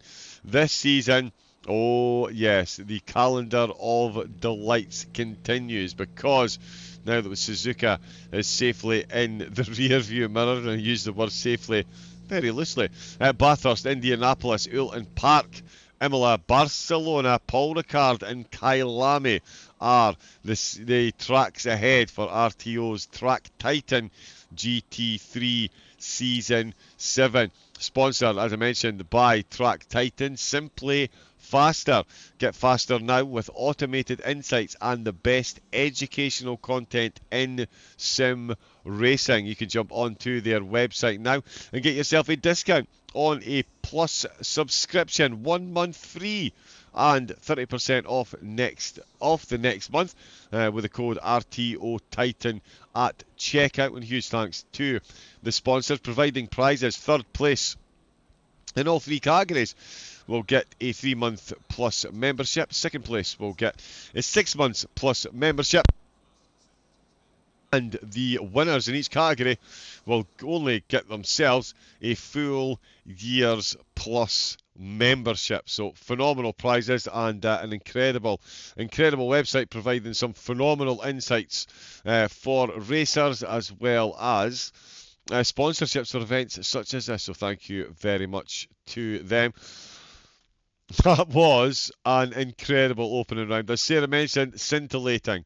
Described Season 6. I think it's safe to say that the start of Season 7 is living up to the hype. Season 6 is available. Do yourself a treat. Go binge watch the whole of Season 6 before we get to Bathurst next week.